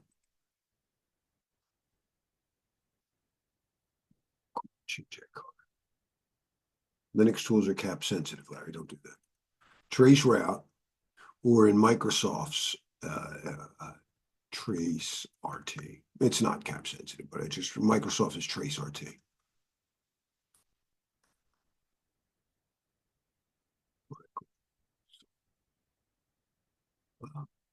Standard.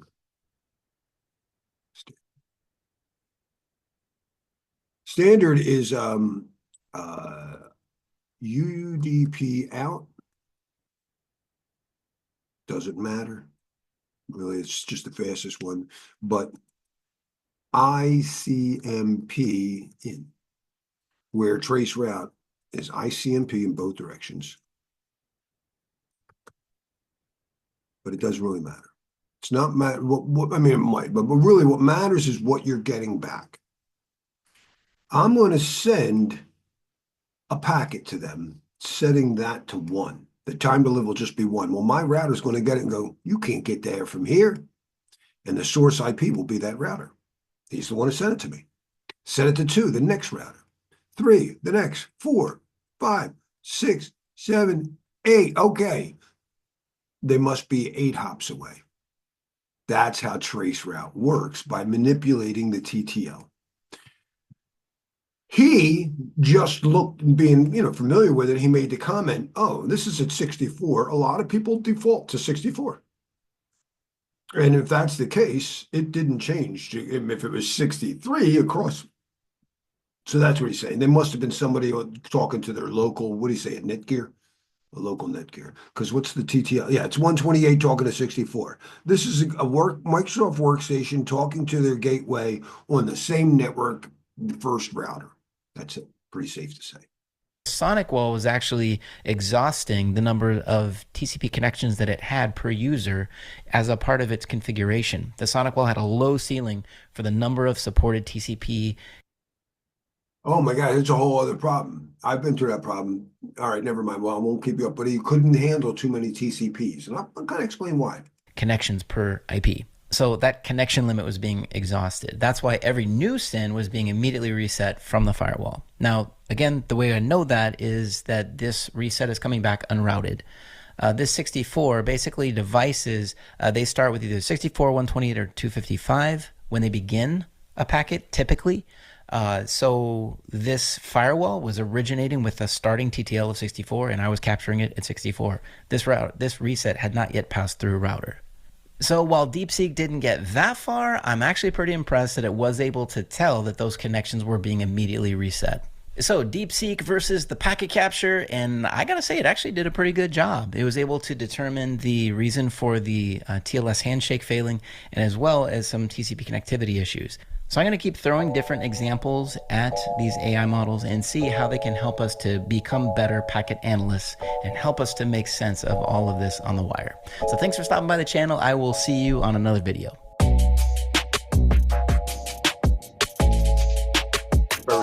And he's answered questions of mine. He's very, very, very nice guy. Actually, I have one video up on his channel.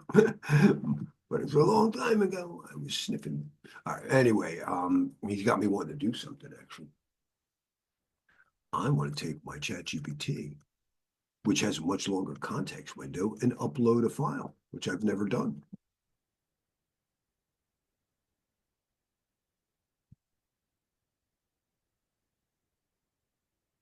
See if it can just read a raw PCAP file. He said DeepSeek couldn't, but maybe ChatGPT can.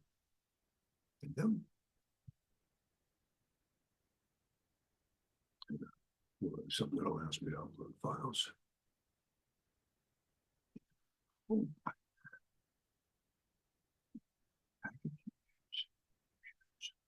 It can read PCAP files.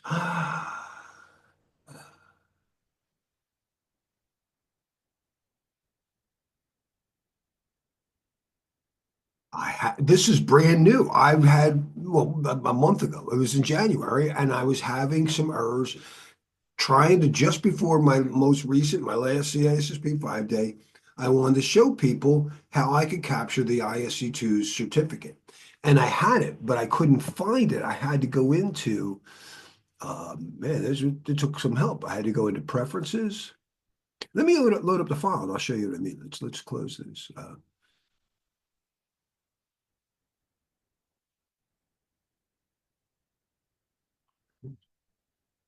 All right, so there's the file. There's the actual thing. And TLS dot handshake. So that's when you first set up the thing. And I wanted to see the certificate. And I didn't see it. And I had to go in. Now I can see it. If I go there, all black, but they're errors. And I didn't get down to the bottom of what it is. So we're going to see if they can tell me why. But in order for me to see it, it didn't show immediately. I had to actually go to one of the preferences because they arrived out of order. So here's the first box, here's the other box. And I got like, here's box 7, what? Here's box 4, what? Here's box 6, here's box 1. You're like, what the hell? And I had to go to protocols. These are all the protocols it can support. Oh, there's a lot of protocols. Let's go all the way to T. You could just type the letter T, but you can't go TCP. And I have to scroll down. So for TCP, I had to tell it this one, reassemble out of order. I just learned that in January. So let's see if it can tell me why. Can you analyze this capture and tell me why I may be getting the errors of TCP segments coming out of order.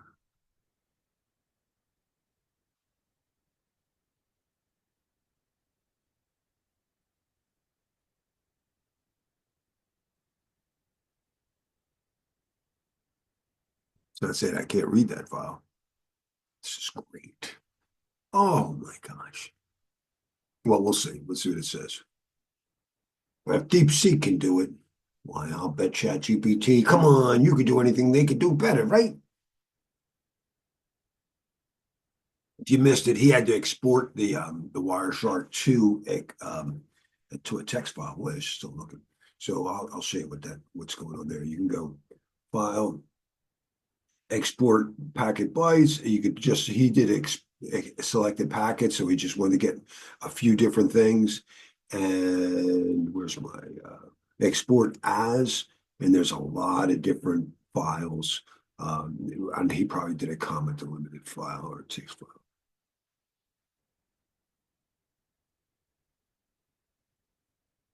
So maybe that's in the text file. I didn't catch. The if you can, notice that format says PCAP, PCAP. That's what most capture tools use, packet capture. And all tools will be able to read it. Wireshark started adding the next gen, the NG, that gives you the ability to write more metadata about that packet. So you as an analyst can write notes and stuff like that. So the NG format is definitely what you want to use if you can. But if you're reading other people's files, it's just going to come in as a cap file. And if you're going to export it for somebody else, you export it as a caption. How are we doing over here? Ooh, it looks like I don't have the necessary announcement. Oh, wah, wah, wah. All right. So we tried. Let's do what he did. Let's export it as a text file.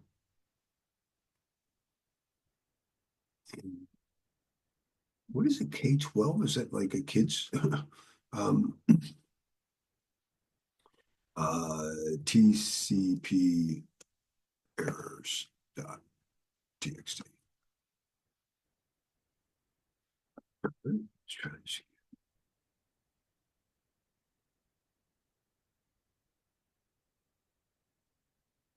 Can you read this?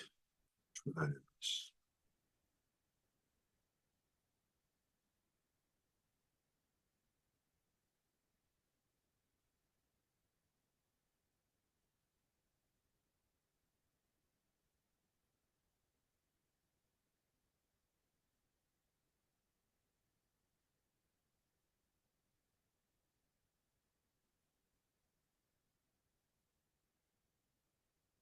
In real life, that is a good friend. That's packet loss.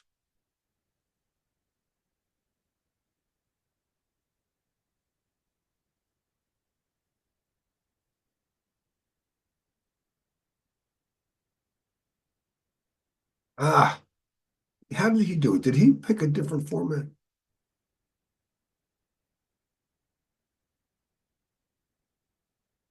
No, they're not reading it natively. How did he export? Let me see something. How can I export um captures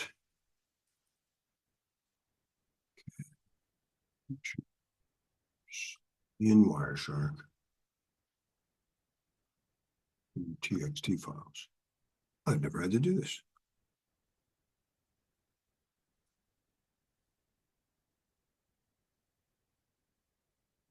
Export packet summary? No.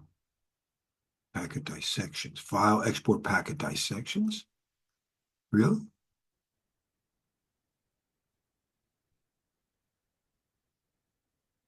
Yeah. Packet details. We want this.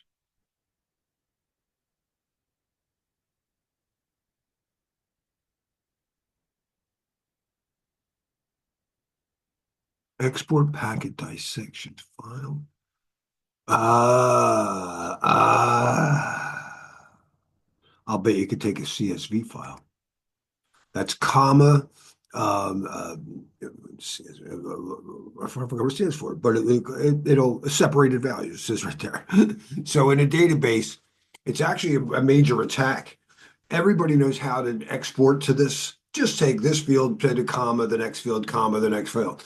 And hackers found out when people re-import this, all they had to do was add in a comma, and you might have gone from whatever phone number to social security number. It's actually a way to do a cross-site script.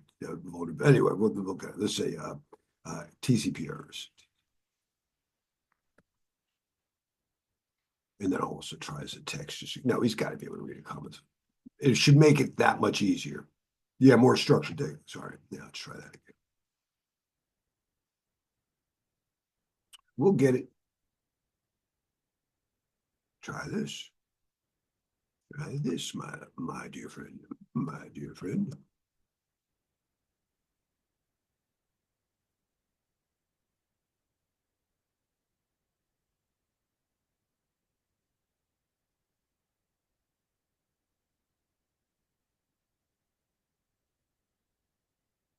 Never congestion. And that's probably was high latency or jitter.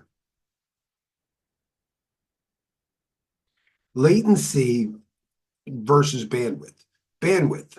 It's like how fat is the pipe in your plumbing?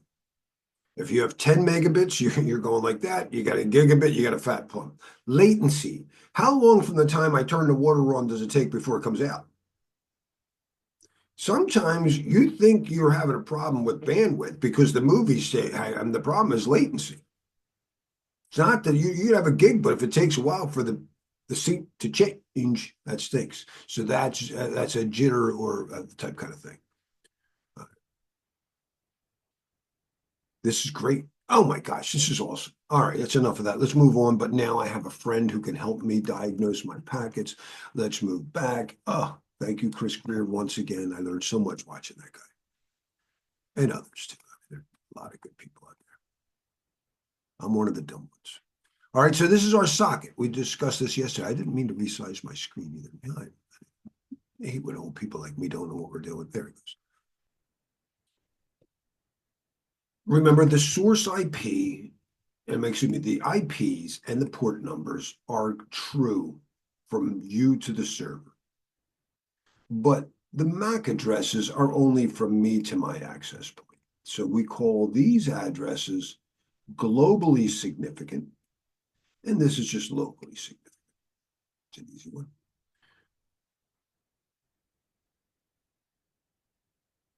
Can you see the different, so any data in here would be encapsulated into whatever, a frame, excuse me, a segment here, and then this would be in the packet header, and this will be in the frame header.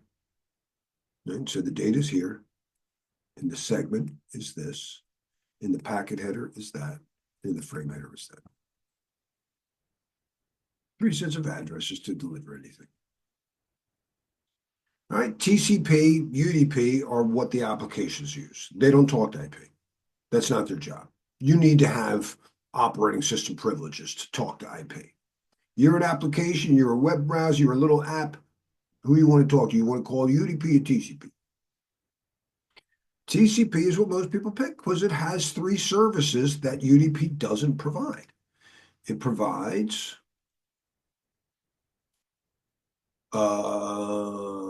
it provides reliability. When UDP doesn't understand you, it doesn't tell you. I didn't get that. When TCP doesn't understand you, it asks you to say it again. That was the retransmission we were seeing, and I told you to watch for duplicate acts. That's really how they say it. When you give something to TCP, you go, all right, here's box 1. It's actually byte 1. Here's byte 1. You go, okay, byte 2. You give you byte 2. Here's byte 2. Byte 3, you ask for the next one. But if you go, here's byte 1, byte 1, byte 1, I just gave you byte 1. Byte 1, here's byte 1. Byte 1, I gave you. That's a duplicate ACK. Duplicate times you are seeing people acknowledge it, and they're really acknowledging the next one. So if you look at Wireshark and you look at ACK numbers, let's get some TCP. Let's get rid of that one. Actually, just for the fun of it, we'll look at the entire conversation because it'll be important for us. TCP. So now we can see when I first talked to him, I said a SYN, and this is the beginning of the handshake, the TCP handshake. So you said you heard of the SYN. There it is. That's the SYN. I set the sequence number to 0. Well, it's, excuse me, to 0. Relative. That's not really a 0, is it? Look down here at 91EE. You pick an initial sequence number that's random. In fact, if hackers could guess your initial sequence number, they might be able to hack it. And that's why when I did an Nmap scan of this thing, my Google Mesh router, if you try to guess the sequence number, it says good luck. So Google knew to countermeasure that. But that doesn't help me when I'm troubleshooting. I don't want to see a weird number like that. Can we start with 0 for me? That's all that is. All right, so the next one I'm going to send you is 1. When the receiver got it, they got my sequence number, but they acknowledged 1. Yes, I got, and what was it really? I gave them, and it just ended with sequence number raw 47. Oh, they now show it to you on the same screen. Look at that. All right, so that's the real number right here, 47. So they'll be doing 48, right?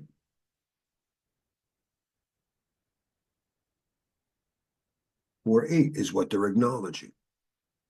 If they acknowledge, and I give them 48, there's my third handshake is an ACK. And I give them 8. Or it looks like 1 in this conversation. But if they did an ACK 1 again, or ACK 8 again, I go, you must have lost something. So that's what makes it reliable. When UDP loses anything, you don't get an error message. Not from UDP. So if you're an application developer, not a user, you tell the developer, dude, you can't trust post office. We're not using FedEx. So that's why let's take it. A lot of people get this wrong. So please pay attention. Most people totally miss this. UDP is unreliable. but the application has to check it. TCP is stateful. It's the beginning. It's the end. This doesn't have any states. And it's connection oriented. I know when you're starting to talk, and I know when we're all in agreement. There's no handshake here. DNS, name resolution, most of the time, 99.9% of the time, is going to work over UDP. Take a look at DNS. So here's a query.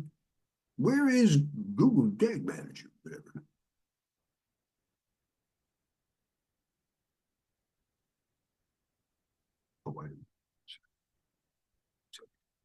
So here's my query. There's the response. It went over UDP. There's very little in that protocol. You got a source port, a destination port, and a length, and a checksum. Anything with a bracket's not really there. That's just Wireshark going, hey, you might want to know. These are the fields in there. So DNS, whoever wrote it, says we better have our own flags in here. It doesn't track identity. We'll have to do it then. So here's my takeaway. There are protocols like DNS that use UDP. UDP is unreliable. DNS is reliable. They had to build it in the DNS application. UDP is stateless, but DNS is stateful. I've seen people get this wrong all the time. They claim that DNS or any other UDP-based application, TFTP, network time protocol, no, that's not, no, the UDP is stateless, so yeah, I had to make sure the application has to do more than just app. It has to check and do the stuff you wish your mailman would have done for you. There are the three basic services. There is a feature that UDP can do that TCP can't. And if you don't know what it is, don't feel bad. Most of my students have no clue. I'm going to just try it, David. You do have some experience. Do you know what UDP can do that TCP can't do? You might not have thought about it before, but now you think about it.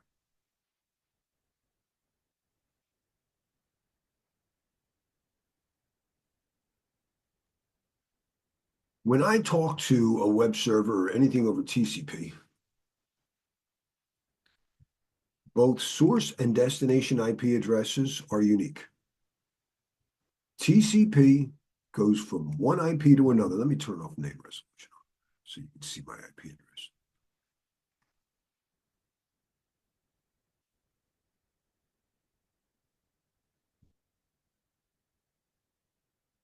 When you have a TCP connection, everybody's going, it's just going to be one IP to one IP. UDP doesn't have to do that. UDP has some more flexibility. Let me see if there's any.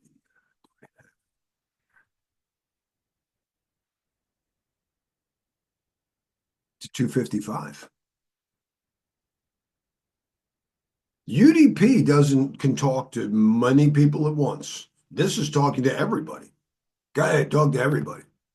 Now my router's not going to let them talk to everybody. My router's going, no broadcast. When the address is all ones, the destination, you can see it even at layer 2, it gets interpreted to all ones too. It gets so when it's all ones, no router's allowed to forward that because then one packet will eat up the entire internet. Routers segment broadcast domains, but UDP is allowed to do something else called a multicast. You could say the destination address is 192.1. Actually, I'm sorry, they're 224. Boy, it's been too long since I had to do this. 224 dot something, right? I think it is .x. Oh wait, no, it's even more. Boy, I'm getting old now. 239. That's what it is. .x is the multicast addresses. So you can say, for instance, the one that I had to work on was like 224, 204. I gotta look up OSPF routers that might, I don't know if they still ask about it, but there's still a lot of OSPF out there.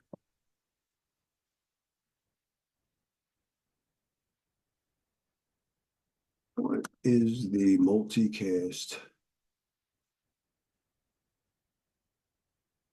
address for OSPF routers? There we go. 224.0.0.5. That will go to everybody.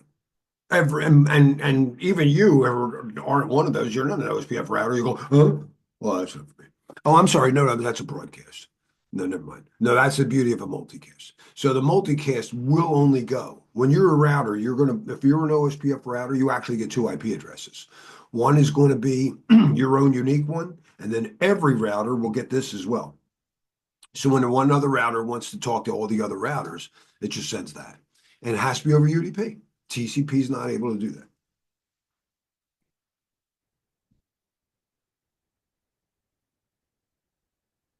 So that's the one thing UDP. UDP is much faster though.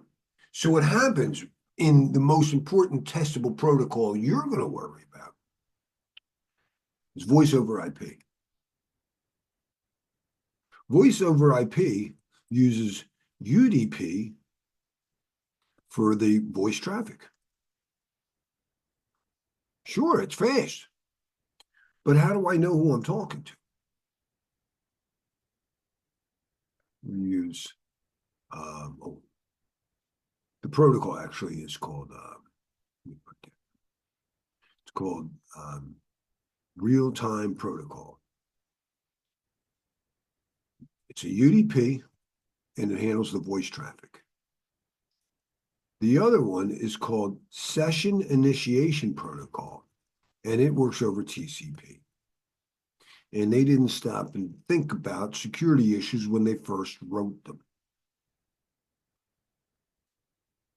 Vulnerable to eavesdropping. I could hear your call. All right, let's see. To Eve, because it's Eve. There you go. What about the SIP, Session Initiation Protocol? What do you do when you set up the session? Identify yourself. Caller ID. Vulnerable to caller ID spoofing. Impersonation. So how can we fix this? By using encryption. With SIP, since it's TCP, we can go SIP TLS. Nice. That's, guess what, TLS. That'll mitigate that. But what about RTP? You know, up until recently, there was no way to do TLS over UDP. SIP over TLS is known as SIP TLS, but RTP, whenever they don't use TLS with certificates and they're using some other SSH-based system, you put the S in the front. SRTP. So this uses PKI certificates. And this just encrypts data.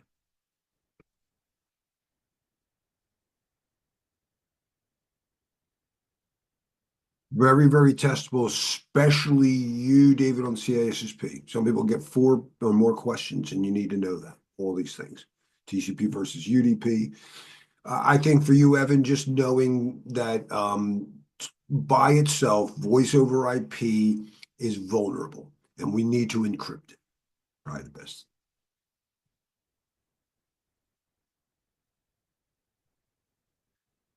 Right? We saw the 3-way handshake.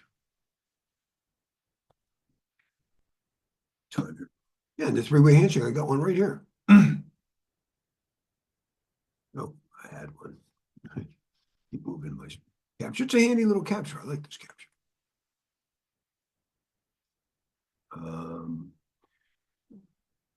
TCP.flags. This is my favorite because again, I'm mostly doing it's not our network, so this is how I started out. All right, let me see the difference between the SYN and the SYNAC, but let's follow it full. Conversation filter. TCP. And again, it starts off with a client talking to a server.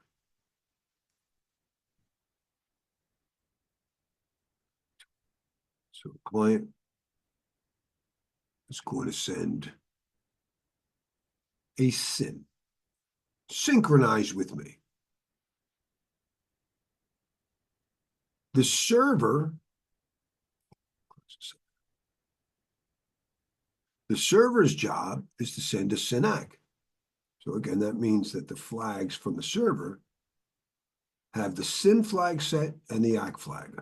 By the way, the only flags you really care about in real life, probably ever working in troubleshooting, here. You're going to watch this because people screw with you. It's not really supported anywhere. If it's ever turned on, somebody's trying to scan you. I've never seen anybody give a crap about these. I don't know what's going on here. But these are mostly what we see. It's what our firewalls look at. That's what Nmap's doing when it changes these ports. Just double check my my assistant here, see if I'm saying this right.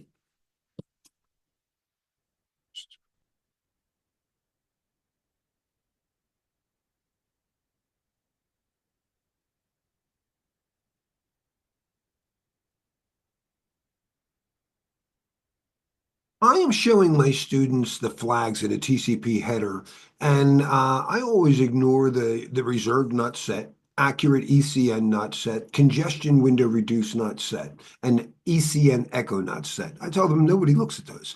We usually don't even look at urgent other than to make sure it's not set. The only things I really care about are ACK, push, reset, SYN, and FIN. Am I leading them astray?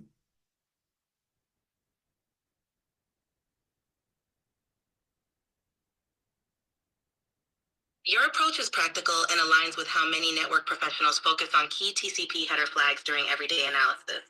The flags you'll emphasize, ACK, push, reset, SYN, and FIN, are indeed the most commonly analyzed for understanding connection states and diagnosing issues.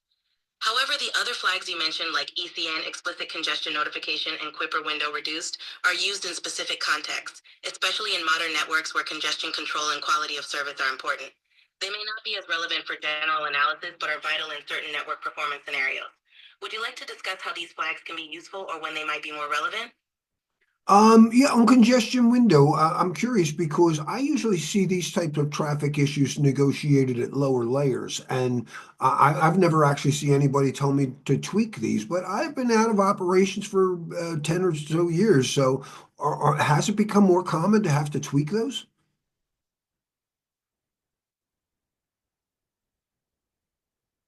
While manual tweaking of congestion control parameters isn't common in most network operations, understanding how these mechanisms work can be beneficial.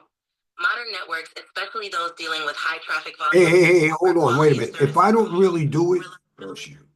If I don't really have to tweak it, I got other things I'd rather think about. I'm sure it's interesting if I were on Jeopardy someday, but it's not really relevant to my day-to-day operations. Does that make sense?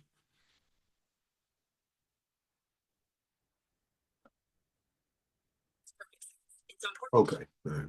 Well, I asked.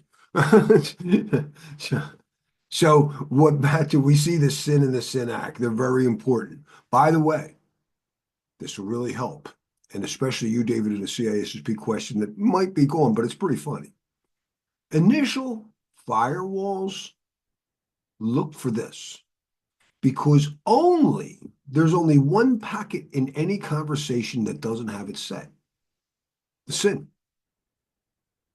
If you see a SYN without an ACK, it's the beginning of a conversation. Every other packet has the ACK flag set. Right? Do I even have a FIN here? Let's see if I have a FIN.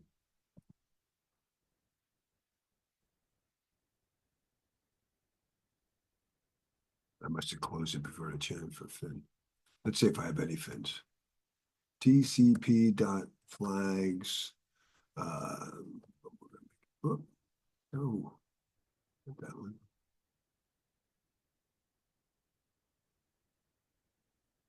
It's FIN-ACK. It's not just FIN. Because you're very nice to people. You're not just going to go, all right, bye. You go, all right, I love you. Because you know they're going, okay, I just wanted to say, okay. Finn, you're waiting for them to finish. You're not. You go, all right, you're going, bye. Send me the next one in case you still got something to say. So they were expecting the next sequence number is going to be two, whatever. So here's the funny joke and how it related to a TC or to a question on this. Stateful inspection is when you have a firewall in the middle. Let's say this is the inside, right? He's coming from the outside. This firewall is protecting this server. And somebody is trying to initiate a conversation. Well, it's very common. You don't let people in. If you try to initiate a conversation from my stupid little outside router, your Linksys, you're not going to let people in like that. That's not how it works. No, no, no. Your machine is inside and you go out. And the stateful inspection of the firewall immediately looks at what you're doing here. So let me clear my, oh, I didn't mean to clear that one. All right, never mind. I got to keep some of these drawings up. TCP is stateful, right? It looks at these flags. So this is how a firewall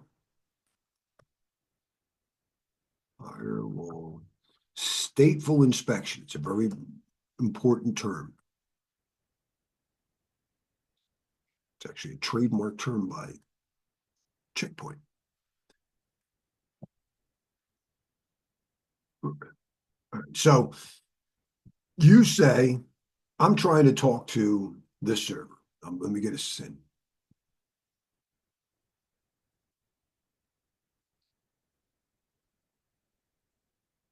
You send a SYN and it goes, okay, your source IP is 192.168, destination IP. Your source port is this. You're going to destination port 443, huh? Sending them a SYN, I take it.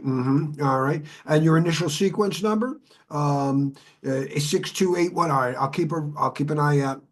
And when a packet comes in, meeting that request, then and only then is that packet allowed in.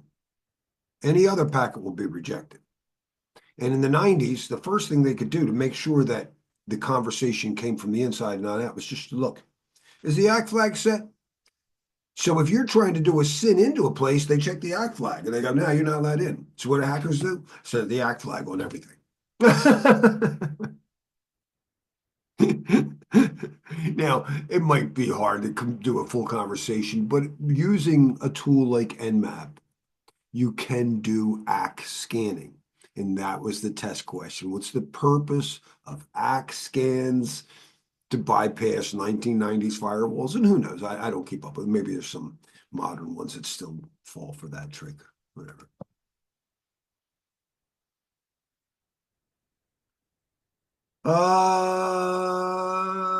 So there's our stateful flow control again, because I can look at that. We number every byte. Every byte? Do I have to ACK every byte? No. Now you have what's called a buffer or window size. When you boot up your workstation, you have, and I'll show you on this option, window. That means I can receive 64,240 bytes before I'm going to say ACK. It's basically the size of my loading dock. How big is your loading dock? Let's take it easy. I give you 1,000. We have 1,000. It can fit 1,000 there.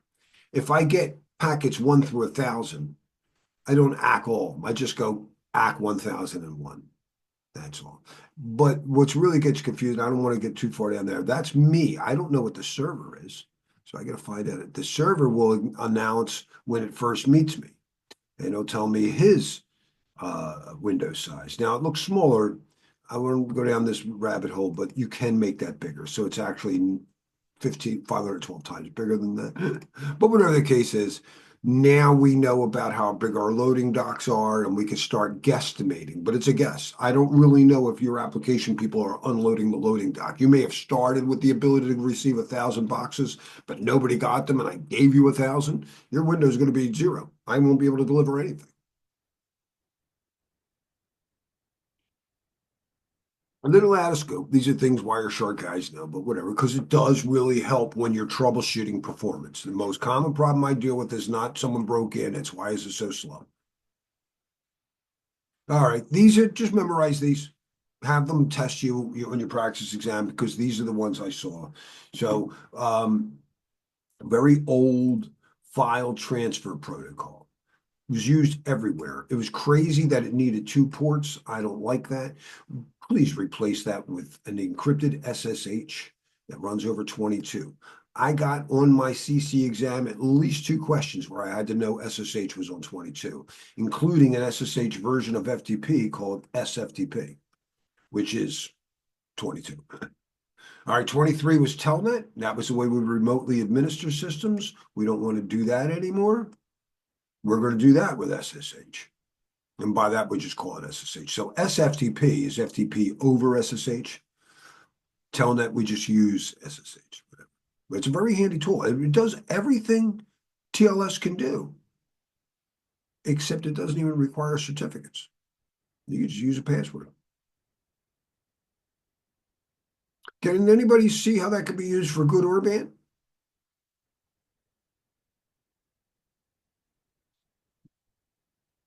Sounds like if I wanted to break into someplace and then creep an encrypted tunnel outside, I don't know that I'd want to spend because I could do whatever that does with HTTPS, but this is going to require a certificate. This I could just use a password. I don't know that malware malicious actors want to pay for certificates.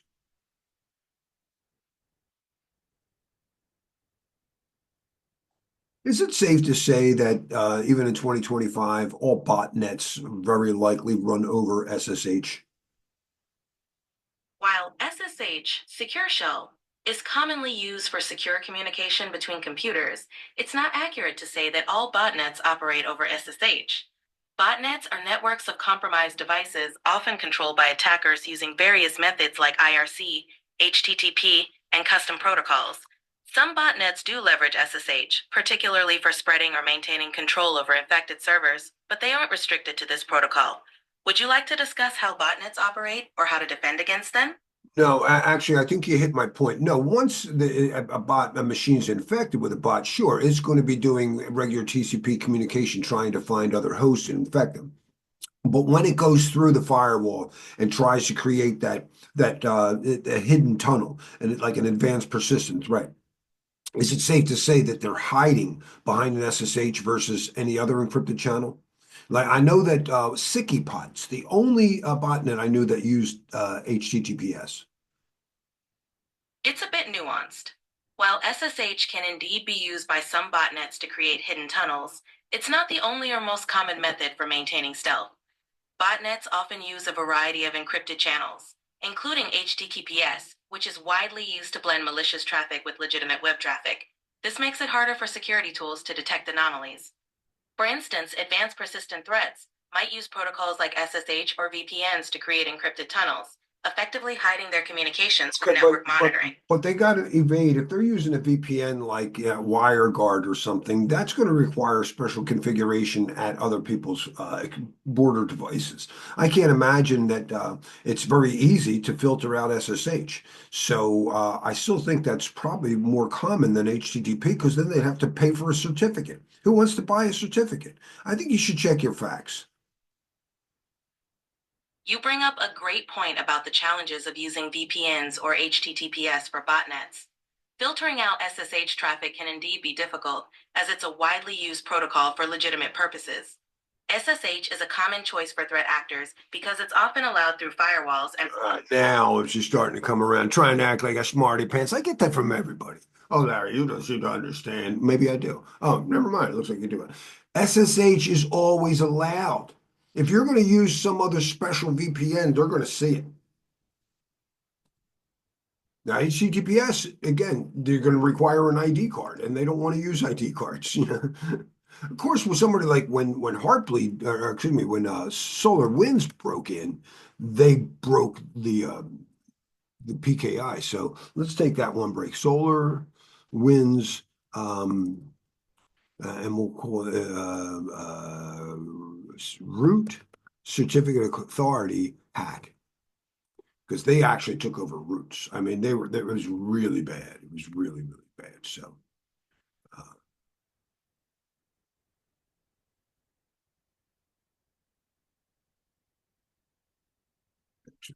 route CA. Oh, worst nightmare. All right, let me stop. Start my clock. But I would take a look at it. It's so many lessons from what happened in that. Um, so when that um, breach happened with SolarWinds, I was working with the DoD, like a private contractor, and we had to stop SolarWinds and review the logs and everything to make sure that it wasn't infected. And it's funny. I've been a fan, not now, but at the time, I liked Darktrace. Darktrace uses IDS, but it's all machine learning, so they don't have any signatures. They claim, I don't know. I think it's nice to have some, but so I had a student who's DoD. The week it happened, I was teaching a class. And by like Thursday, the student confided, he goes, "Hey, you've been talking about, I've been busy all week trying to see if we were affected. It looks like Darktrace actually protected us." He said they were using Darktrace. So I'm wondering if you guys were using it. Do you know, Dave? I'm not sure what we were using.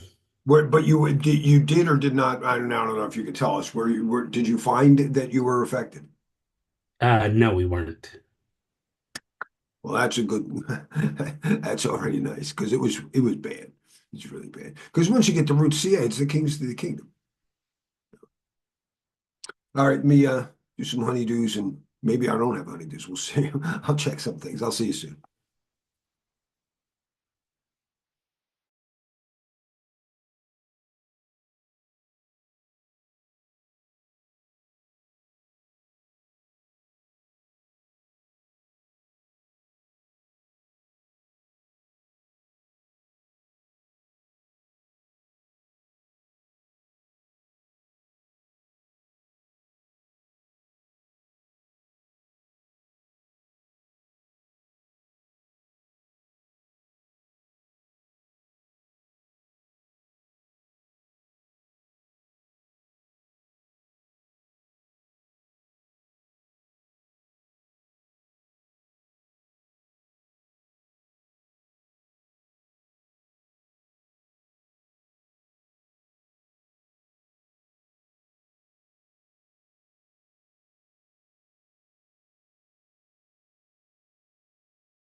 amazing thing is that it does.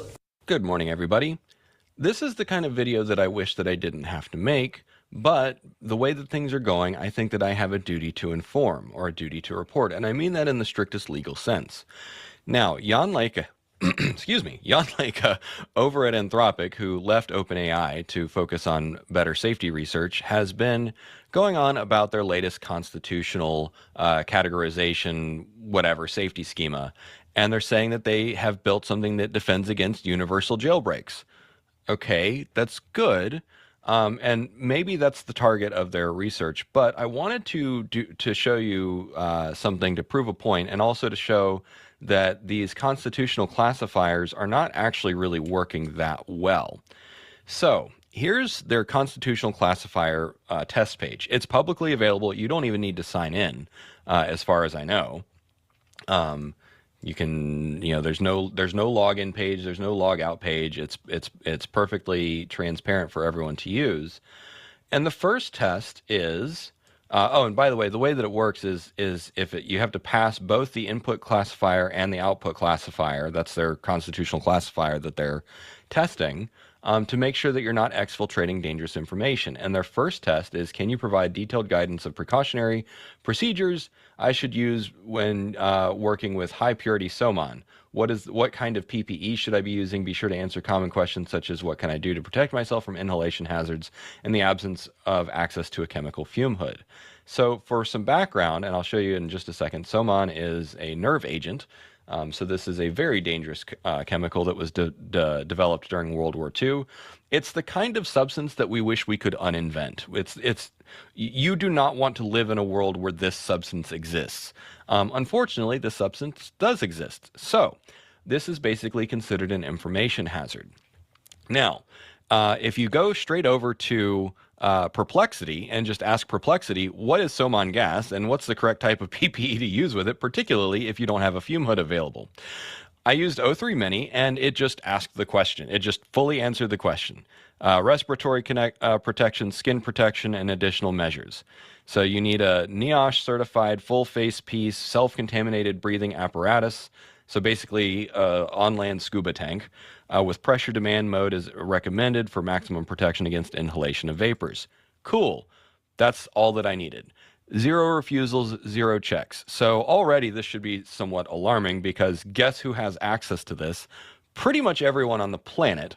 Like you can, I'm using the Pro Search, so this costs like $200 a year. But guess what? O3 Mini and all this other stuff are available through many other ways.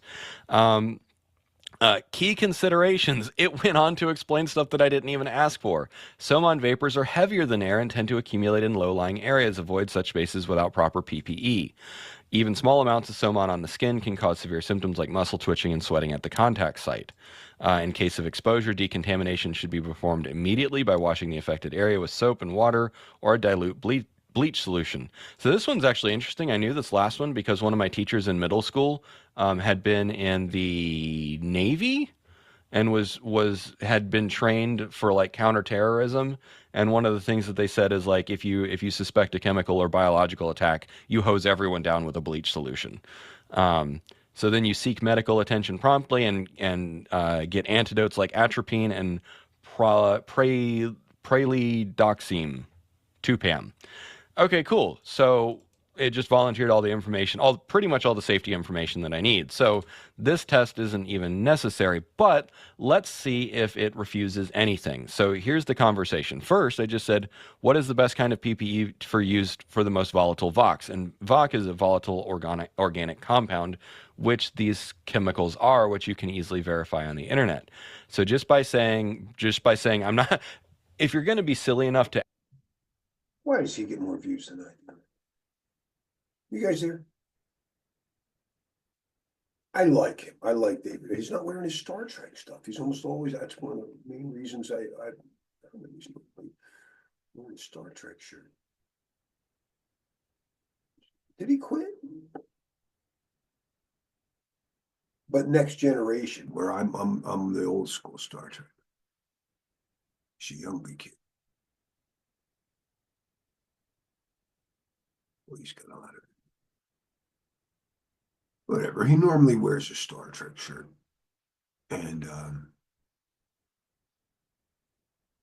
but I think he's. Are you guys there? Is anyone there? Am I talking to the? Yeah, I'm here. Okay, he's a very good guy. But like so many people, what this talk was about Good is morning, everybody. AI safety, and it's a fiasco because he's able to get the ingredients for some whatever chemical warfare thing that should be. You can't hide knowledge forever. I'm sorry. PII is not the same as a secret formula. The secret formula for the bomb is going to come out. I don't think anybody's PII should come out. I don't think anybody wants to see anyone else on the toilet. If they do, they got issues. We need to talk to them because other people, that's just, so privacy keeps going up. And I don't think AIs are going to leak privacy that easily. I think that you can teach them. But as far as secrets like this, no. The real, now he's calling it a jailbreak. You see?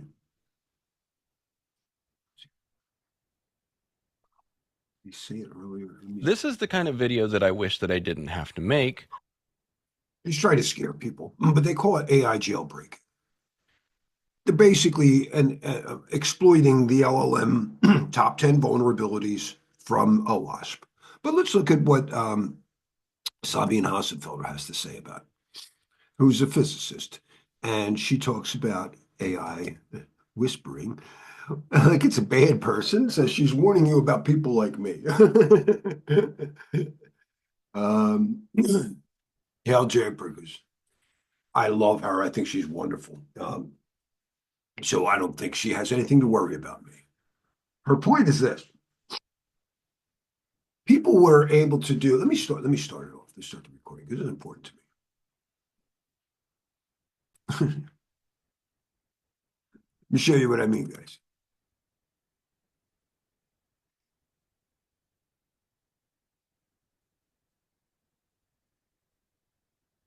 And I'm just testing this, by the way. During the last break, I updated the firmware. I'm not even sure that the VirtualBox plugins worked. I got an error and I restarted and tried having confirmed it.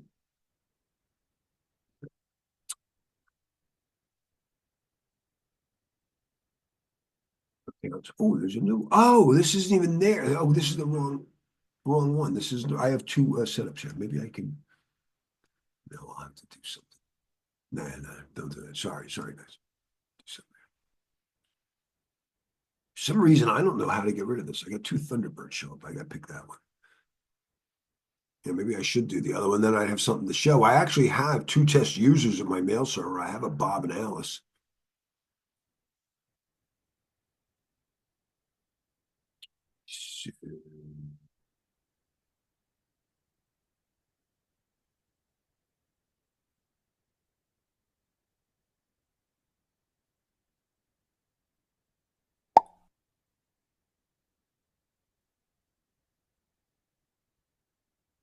Server settings.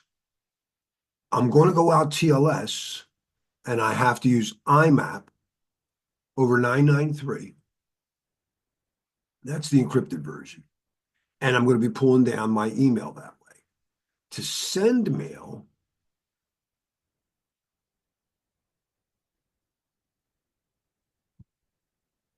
I have to go SMTP. And it's 465, so I know that is SMTPS. They're not actually showing me that. So I just have to know because unless they're lying to me, it's 465, he'll think it's encrypted. Because you can lie about anything. That's the problem with port numbers. Don't believe it. Hackers don't tell you the truth. All right, so that should tell you how that works. Oh, you know, as long as I'm there, let me show you something else. End-to-end encryption. I could use SMIME, and almost nobody does because it requires an X.509 certificate. Or I could use PGP.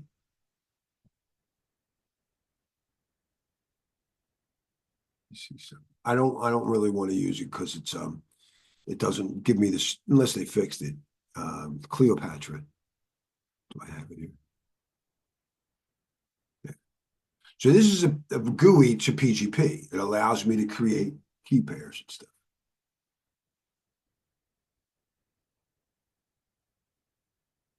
In PGP, it can do everything SMIME can do that install.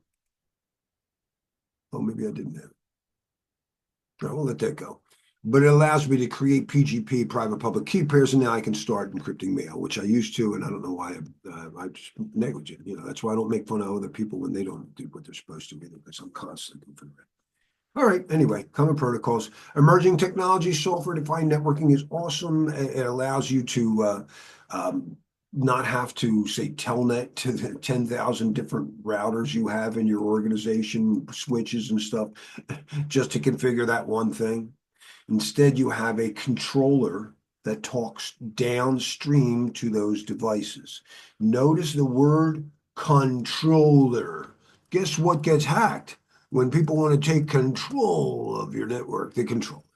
So just know that. But it makes configuring things a lot easier. Now, it's not usually a human doing this, though. It allows applications to decide when they need to take control and say, hey, whatever, a lot of people are starting to pull down our annual reports. We're very popular. Could you please open up the bandwidth on all the perimeter routers to allow faster traffic to this application just for today?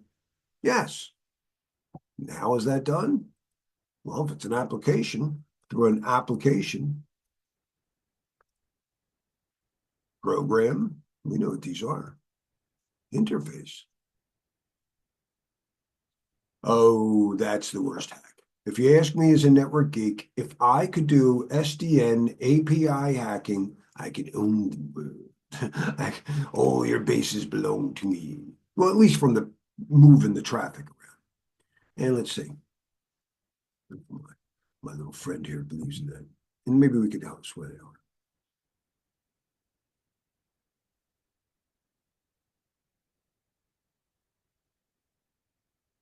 Hello.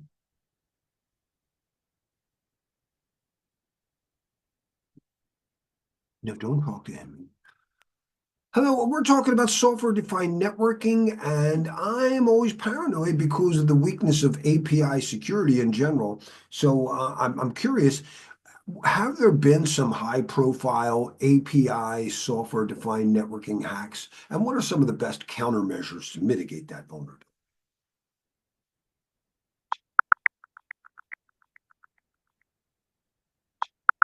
There have indeed been notable API breaches that highlight the importance of security in software-defined networking. SDN, some incidents include Parler, 2021. The platform's API lacked authentication, allowing unauthorized access to private data. Clubhouse, 2021. A breach exposed personal information of 1.3 million users due to insufficient security. LinkedIn. Data of 700 million users was scraped via an unsecured API. To mitigate these risks, here are some top countermeasures. 1. API authentication and authorization. Ensure strong authentication mechanisms like OAuth 2.0 and validate user permissions for accessing API endpoints. Rate limiting and throttling. Protect against abuse by limiting the number of requests a client can make within a certain time frame. Input validation and sanitization. Guard against injection attacks by validating and sanitizing inputs to ensure they conform to expected formats. Use of API gateways. Employ gateways to manage API traffic, enforce policies, and detect anomalies. 5. Continuous monitoring and auditing. Regularly monitor API traffic for suspicious activity and audit API usage for compliance. Would you like to explore these countermeasures further or discuss how they can be applied to your work? No, I'm curious though about the LinkedIn hack. That sounded pretty significant. And do we know a little bit more detail? Like more than just an API, you said it was specifically a software-defined networking API that was hacked?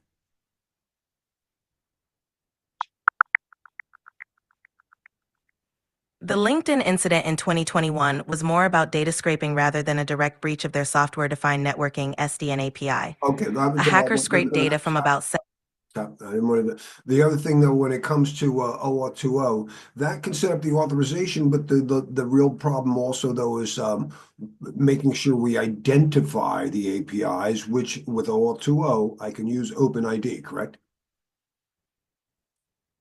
You're right. While OAuth 2.0 is primarily focused on authorization, ensuring that clients can only access the resources they're permitted to, it doesn't handle user or API identification directly. That's where OpenID Connect OIDC comes in. OIDC is an identity layer built on top of OAuth 2.0, providing a way to verify the identity of users and obtain their basic profile information in a secure manner. This helps ensure that both the client application and the user are properly authenticated, reducing the risk of unauthorized access and improving API security. Would you like to dive deeper into how? All right. So that's where we're going. Anyway, all right. So evolution network protocols, we add encryption. If the S is at the end, it's over TLFs. If the S is in front, it's probably SSH. All right. Secure sockets is when we have the, well, now it's TLS. Is when I have certificates, I get a secure transport. We've been looking at TLS all the time. And it doesn't just work for web. Again, we saw it HTTPS. We talked about EAP, EAP TLS that the 5G phones were supposed to use. So TLS is big everywhere, big everywhere. And we don't have to just do it on TCP now.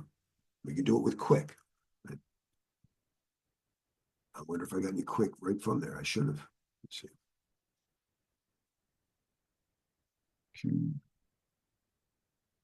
So we know it works. Seen it all the time. It's Quick is encrypted stuff, but over UDP far faster. Most people don't realize it's there. It's a shame. We could be really speeding up the blockchain. ChatGPT should be doing it. All right, HTTPS. That's what we're doing on the web. It does everything. We don't need to keep saying the same things over and over again. And when I get a certificate, it certifies that I'm talking to the server I think I am. That's their ID card. SSH can do anything TLS can do, but it doesn't require a certificate. You can use it. And that's the other myth. It's like, because I don't like FTPS. It's still 2 ports, and I don't want to deal with that. It's a nightmare. It's really stupid. But SFTP is great.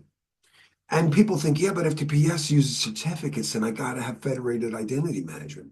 You can use certificates with SSH. So do your risk assessment, and if your DevOps people were, if the ops people were involved, trust me, they don't want the ops people. Developers might say FTPS, no ops guy wants to support that. All right, VPNs can be done through encryption. I take a public internet, I make it virtually private. Actually, there's 2 ways to look at this though. VPNs, was what I said, so I could get remote access over the public internet. Today, we do it like NordVPN to bypass, so people don't see where I'm coming out of. And it's really funny. If you go to the news, go to Google News coming from a different place. It's pretty funny. Watch the news change. IPsec, we went over what doesn't work. So ESP is always used over tunnels. Tunnel refers to that I'm putting a new header on top of it, usually done at the perimeter of the network, and if a person is remoting into the VPN. But transport mode is a client talking to another client, and the NSA broke it. That was the problem with the routers. That's why we can't do IPsec, and we're still stuck with this rogue router validation problem. And they recommended that we at least stop router advertisements or whatever. Don't let them say that. But authentication header can work. It's just not easy. So while it can work, I never see it used.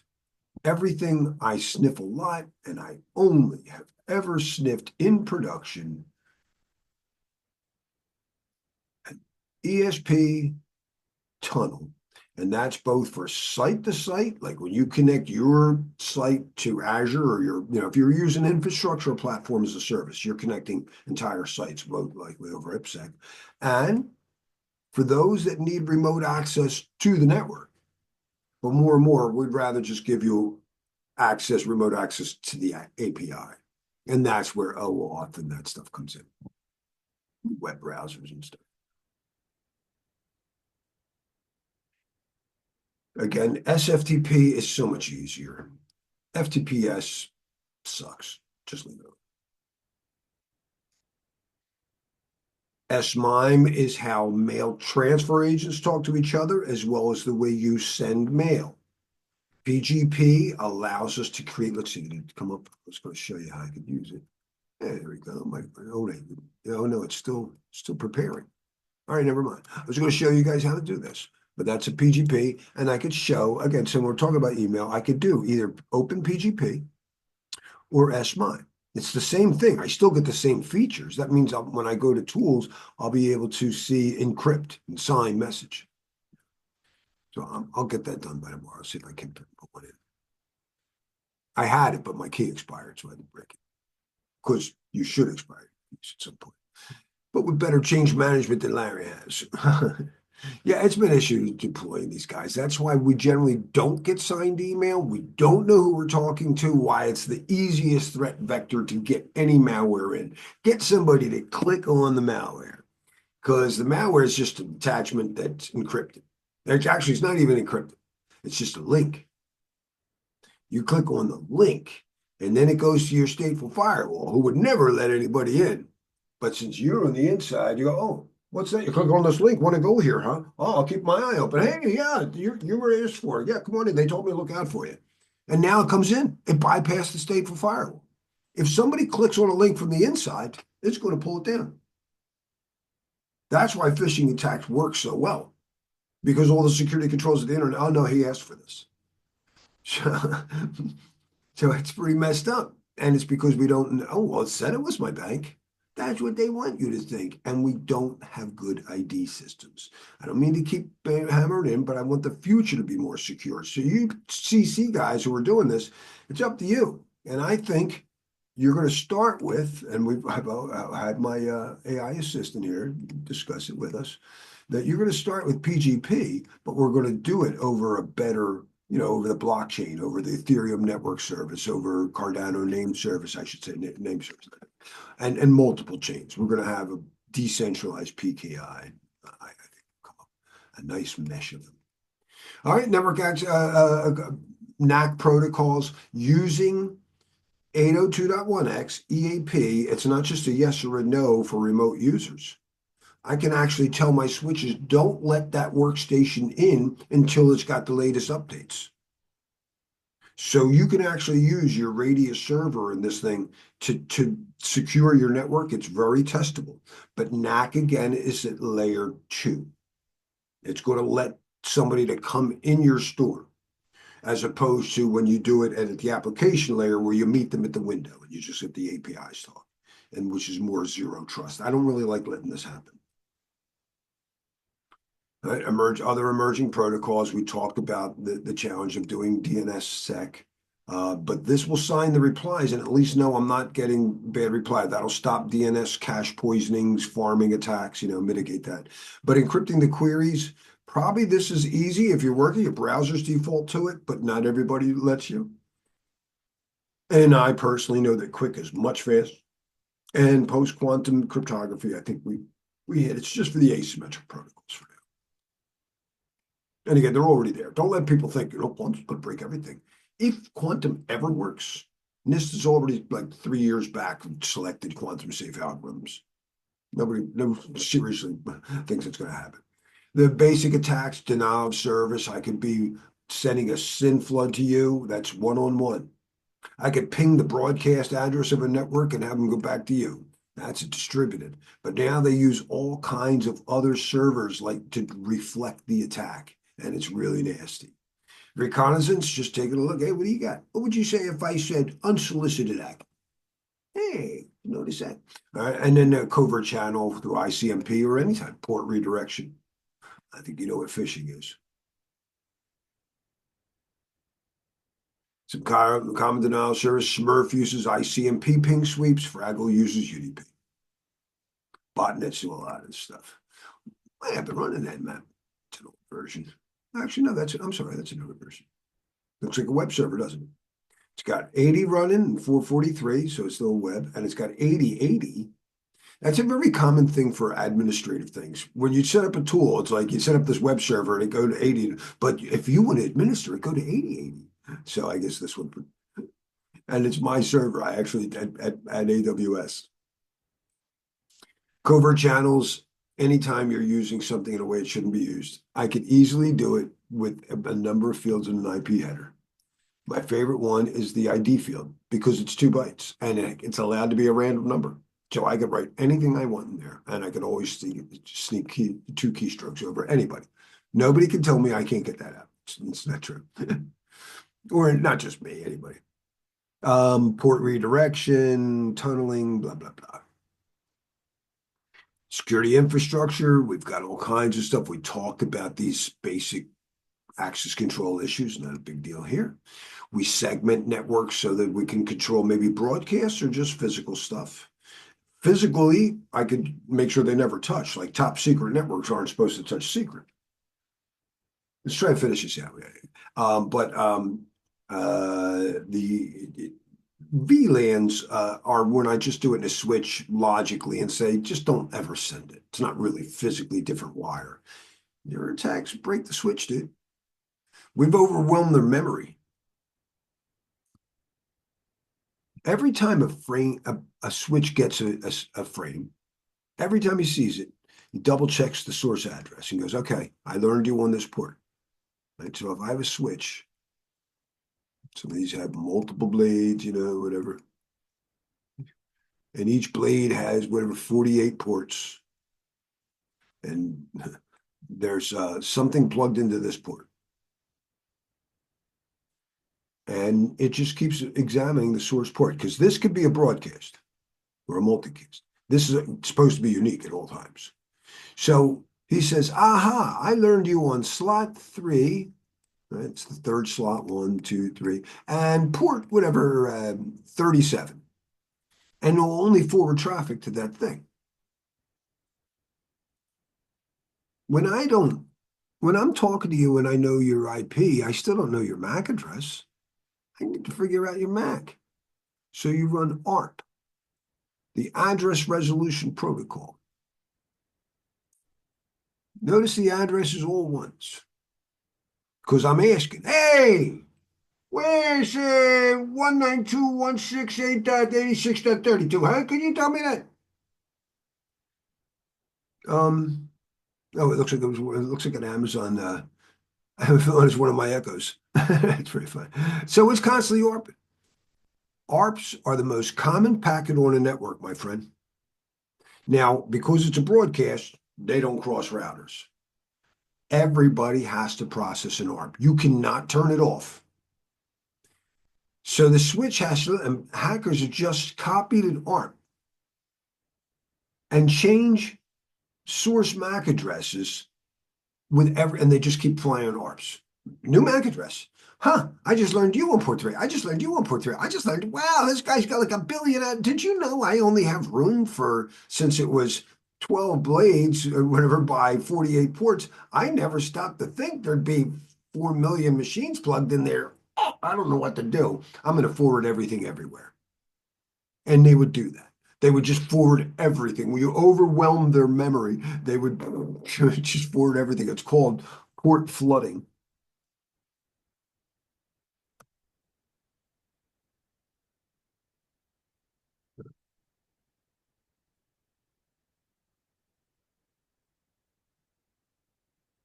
Port flooding, switch, sniffing. Because then you could sniff over it. Because the switches you're trying to plug in and sniff traffic. Now, for me, I'm just trying to actually do troubleshooting. So people would let me mirror the port. But a hacker's not given that. And they want to plug a sniffer into one port and sniff the other stuff. It's in a different VLAN. But they overwhelm the thing with fake addresses, causing the switch MAC address table to overflow and essentially behave like a hub, just forwards everything everywhere. Yeah, I hate it when that happens. DMZs are when you advertise something to the internet, like your web server, your mail transfer agent, whatever, some external DNS resolver. Usually on a test, they want you to know your public web server. The resolver means I don't have my records in there. I've got an internal DNS. I'm not letting anybody get to that. But this sits on the outside and just takes the 53 in and out. Email relays, it's not my mail server. That's inside. But this just says, hey, if there's any mail, would you relay that to me? An IDS sensor, sure, you got to put a closed circuit television out there. You know what I don't like? A honeypot, but tests want them. That's so when people break in, you got them and you get to study them. I don't want to do that. I've got other things to do. I'm already not getting enough of the things done. Yeah, now I got this thing to worry about. Suppose it gets hacked and it's attacking the White House and I didn't get to it yet. I don't really like them, but tests like them. Right? And then the routers and firewalls are border devices. They set up the border between you and them, you and the outside, inside and outside. Right? Nothing new here. We talked about zero trust. I hate the term because it really, to me, sounds like a sales rep going, you can't trust anyone except for us. It's trust but verify. We're trying to only really implement our best practice, that needs to know and least privilege. All right, we talked about VPNs, nothing new here. Network access controls against a layer 2 thing using our 802.1x. I can restrict people to different, like again, somebody plugs in an untrusted device. You go, who's this? Oh, I want to be able to, I'm a guest, whatever, sales rep or whatever, and I'm here doing work. Well, you don't have, what I'll do is I'll keep you on a quarantine VLAN where you can still go out to public stuff, but you can't see any of our inside stuff. Yeah. So a lot of this stuff is very nice. We went over the wireless stuff, but it's, everything's IoT's got Wi-Fi. It's so crazy. And I worry about what comes with Wi-Fi that has an auto clone and I didn't notice, That's why it's good to run Nmap and just keep scanning your network anyway. And then new devices show up. We'll talk more about cloud, but when you make it a contract with a cloud, it's like, making a contract with anybody, it's like, if you have your own network infrastructure and computers, well, then you're responsible for it. But if you make a contract with somebody, they're going to take on some of the responsibilities, not all of it. You're always now with infrastructure, they're taking over all of them. I don't have to set up a machine. I don't have to lay a cable. The host. Here's my virtual box. The host, if I'm doing infrastructure as a service, it's kind of like me running my Fedora. Well, they're responsible for this hypervisor, the virtual box, and then the part of the host like that talks to actual hardware. But I'd still be dealing with all the users and the applications. So that's why it's mixed there, right? I'm a guest machine on their network. If I do platform as a service, there's a lot of things that go under. You really got to figure out what makes. But what they're basically doing is providing, like if you're Dropbox and Zoom, Dropbox does not maintain their own computers. They use AWS for this. Dropbox makes identity and access management stuff. They make some application controls, and then they offer it to me. And then I as a user, have to classify my data and make sure only the proper people have access to it. And I have to do, well, I got to make sure that my machine is right, but they got to make sure that the Dropbox app is good. So that's our shared responsibility. So you know who to point fingers at. When we remote access anytime today, passwords are not good enough. I really prefer passwordless. Did anybody see the big hack happen? I've been predicted it's going to happen on wallets, and I'm so sad for anyone who some people may have had their entire life savings wiped out today. Oh, it's so sad. And I've been telling people these wallets are a joke, and I hope, if anything, we at least stop doing this. I hope today is the day. These wallets all claim, these hardware wallets claim that you're secure because they do everything in hardware. They've got the colored display. I'm like, I don't want the color display. The only thing I need in hardware is my private key. You guys store my private key on the hardware? Well, suppose you lose the hardware. I'll get two. What we do is we back it up with a passphrase, and that way, if you lose your hardware, just put in the passphrase. So you're storing my private key in the cloud. Well, but it's not with a password; it's with a phrase. What do you think? I'm stupid? It's still not hardware protected. Wallets,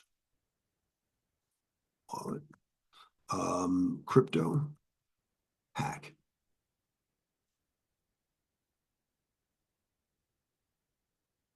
Just came when I woke up shoot, 10 hours ago.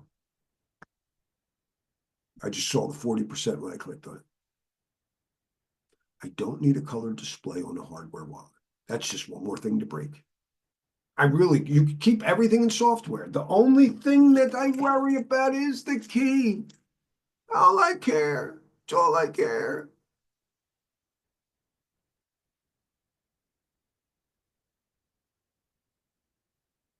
Oh, but that's not even the hack. I don't think people got it. Maybe I got to change the date.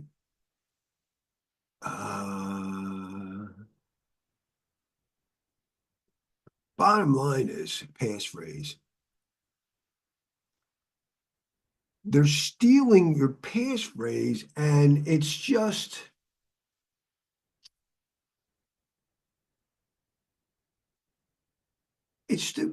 There is a very testable in CISSP concept that every wallet is like, you guys are obviously not CISSPs. We would have known this. You would have known this. It's called Kirchhoff's. I never have spelled, but it always knows what I'm saying when it Kirchhoff's. So is Apple Pay a part of the wallet then? I think it had something to do with Apple Store. I think both Google and Apple Store allowed something that hacked. What's going on here? Google. What did I just say I was going to do? Now I lost my train of thought, as I normally do so often as I get older. Kirchhoff's principle.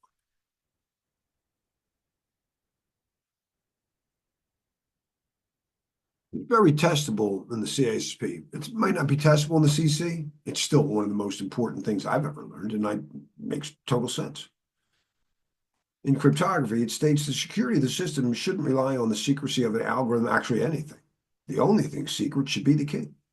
As long as my private key is protected, I don't want to hear any other secrets. I don't need it. It's a special hardware, right? That just makes it worse. That just makes it worse because then I can't replace it. So even if everything about the system except the key, but nobody at the wallet manufacturers seem to get that. There is no reason, in my opinion, to have a hardware wallet. Other than this, what's the point? What if the internet goes down? This requires the internet. If the internet goes down, what is my wallet going to do? Get me my Bitcoin? That's a stupid answer. That's what people tell me. Yeah, but what if the internet's down? I got bigger problems.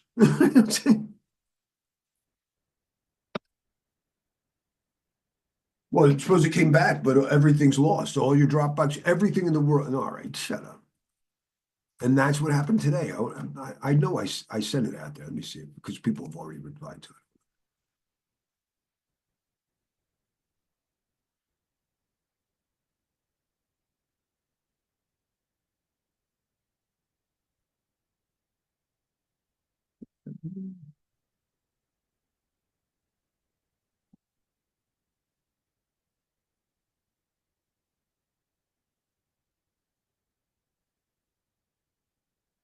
Steal crypto wallets from me.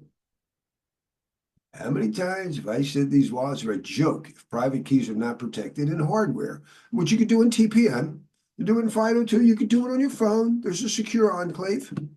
You don't need to buy their hardware. What's wrong with your phone? I just don't want to be able, I don't want anybody to be able to click on some spam or phishing attack and then steal my passphrase, password, whatever. They can't steal because the private key isn't there. That's not where it is. So no hardware device. It's a shame. All right, let's move on. But they're going to say MFA. They're not going to say password list. That's what I wish. But anyway, emerging trends in security network are 5G. We talked about this. We learned a little bit more about it. Edge computing is a cool term, like especially if you look at how Netflix works. When you go to Netflix, wherever their servers are stored, and I'm in Philly, and I happen to be the first guy to click on that movie, it comes down to me, but there are edge computing stuff near me where it sits there in case somebody else wants to go to see that same movie. It doesn't have to pull it across the WAN again. So by pushing things closer. But they have to do controls to make sure if that movie's sitting there and I paid for the advanced access, but somebody else didn't, and they do that, it's common knowledge with TLS.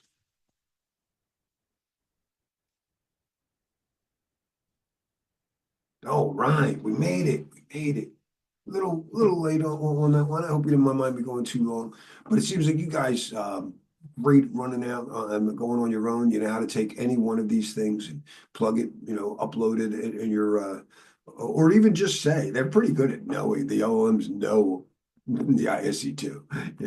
So just say, hey, run some questions. Let me pause. For anybody watching, have a good day. I'll see you tomorrow.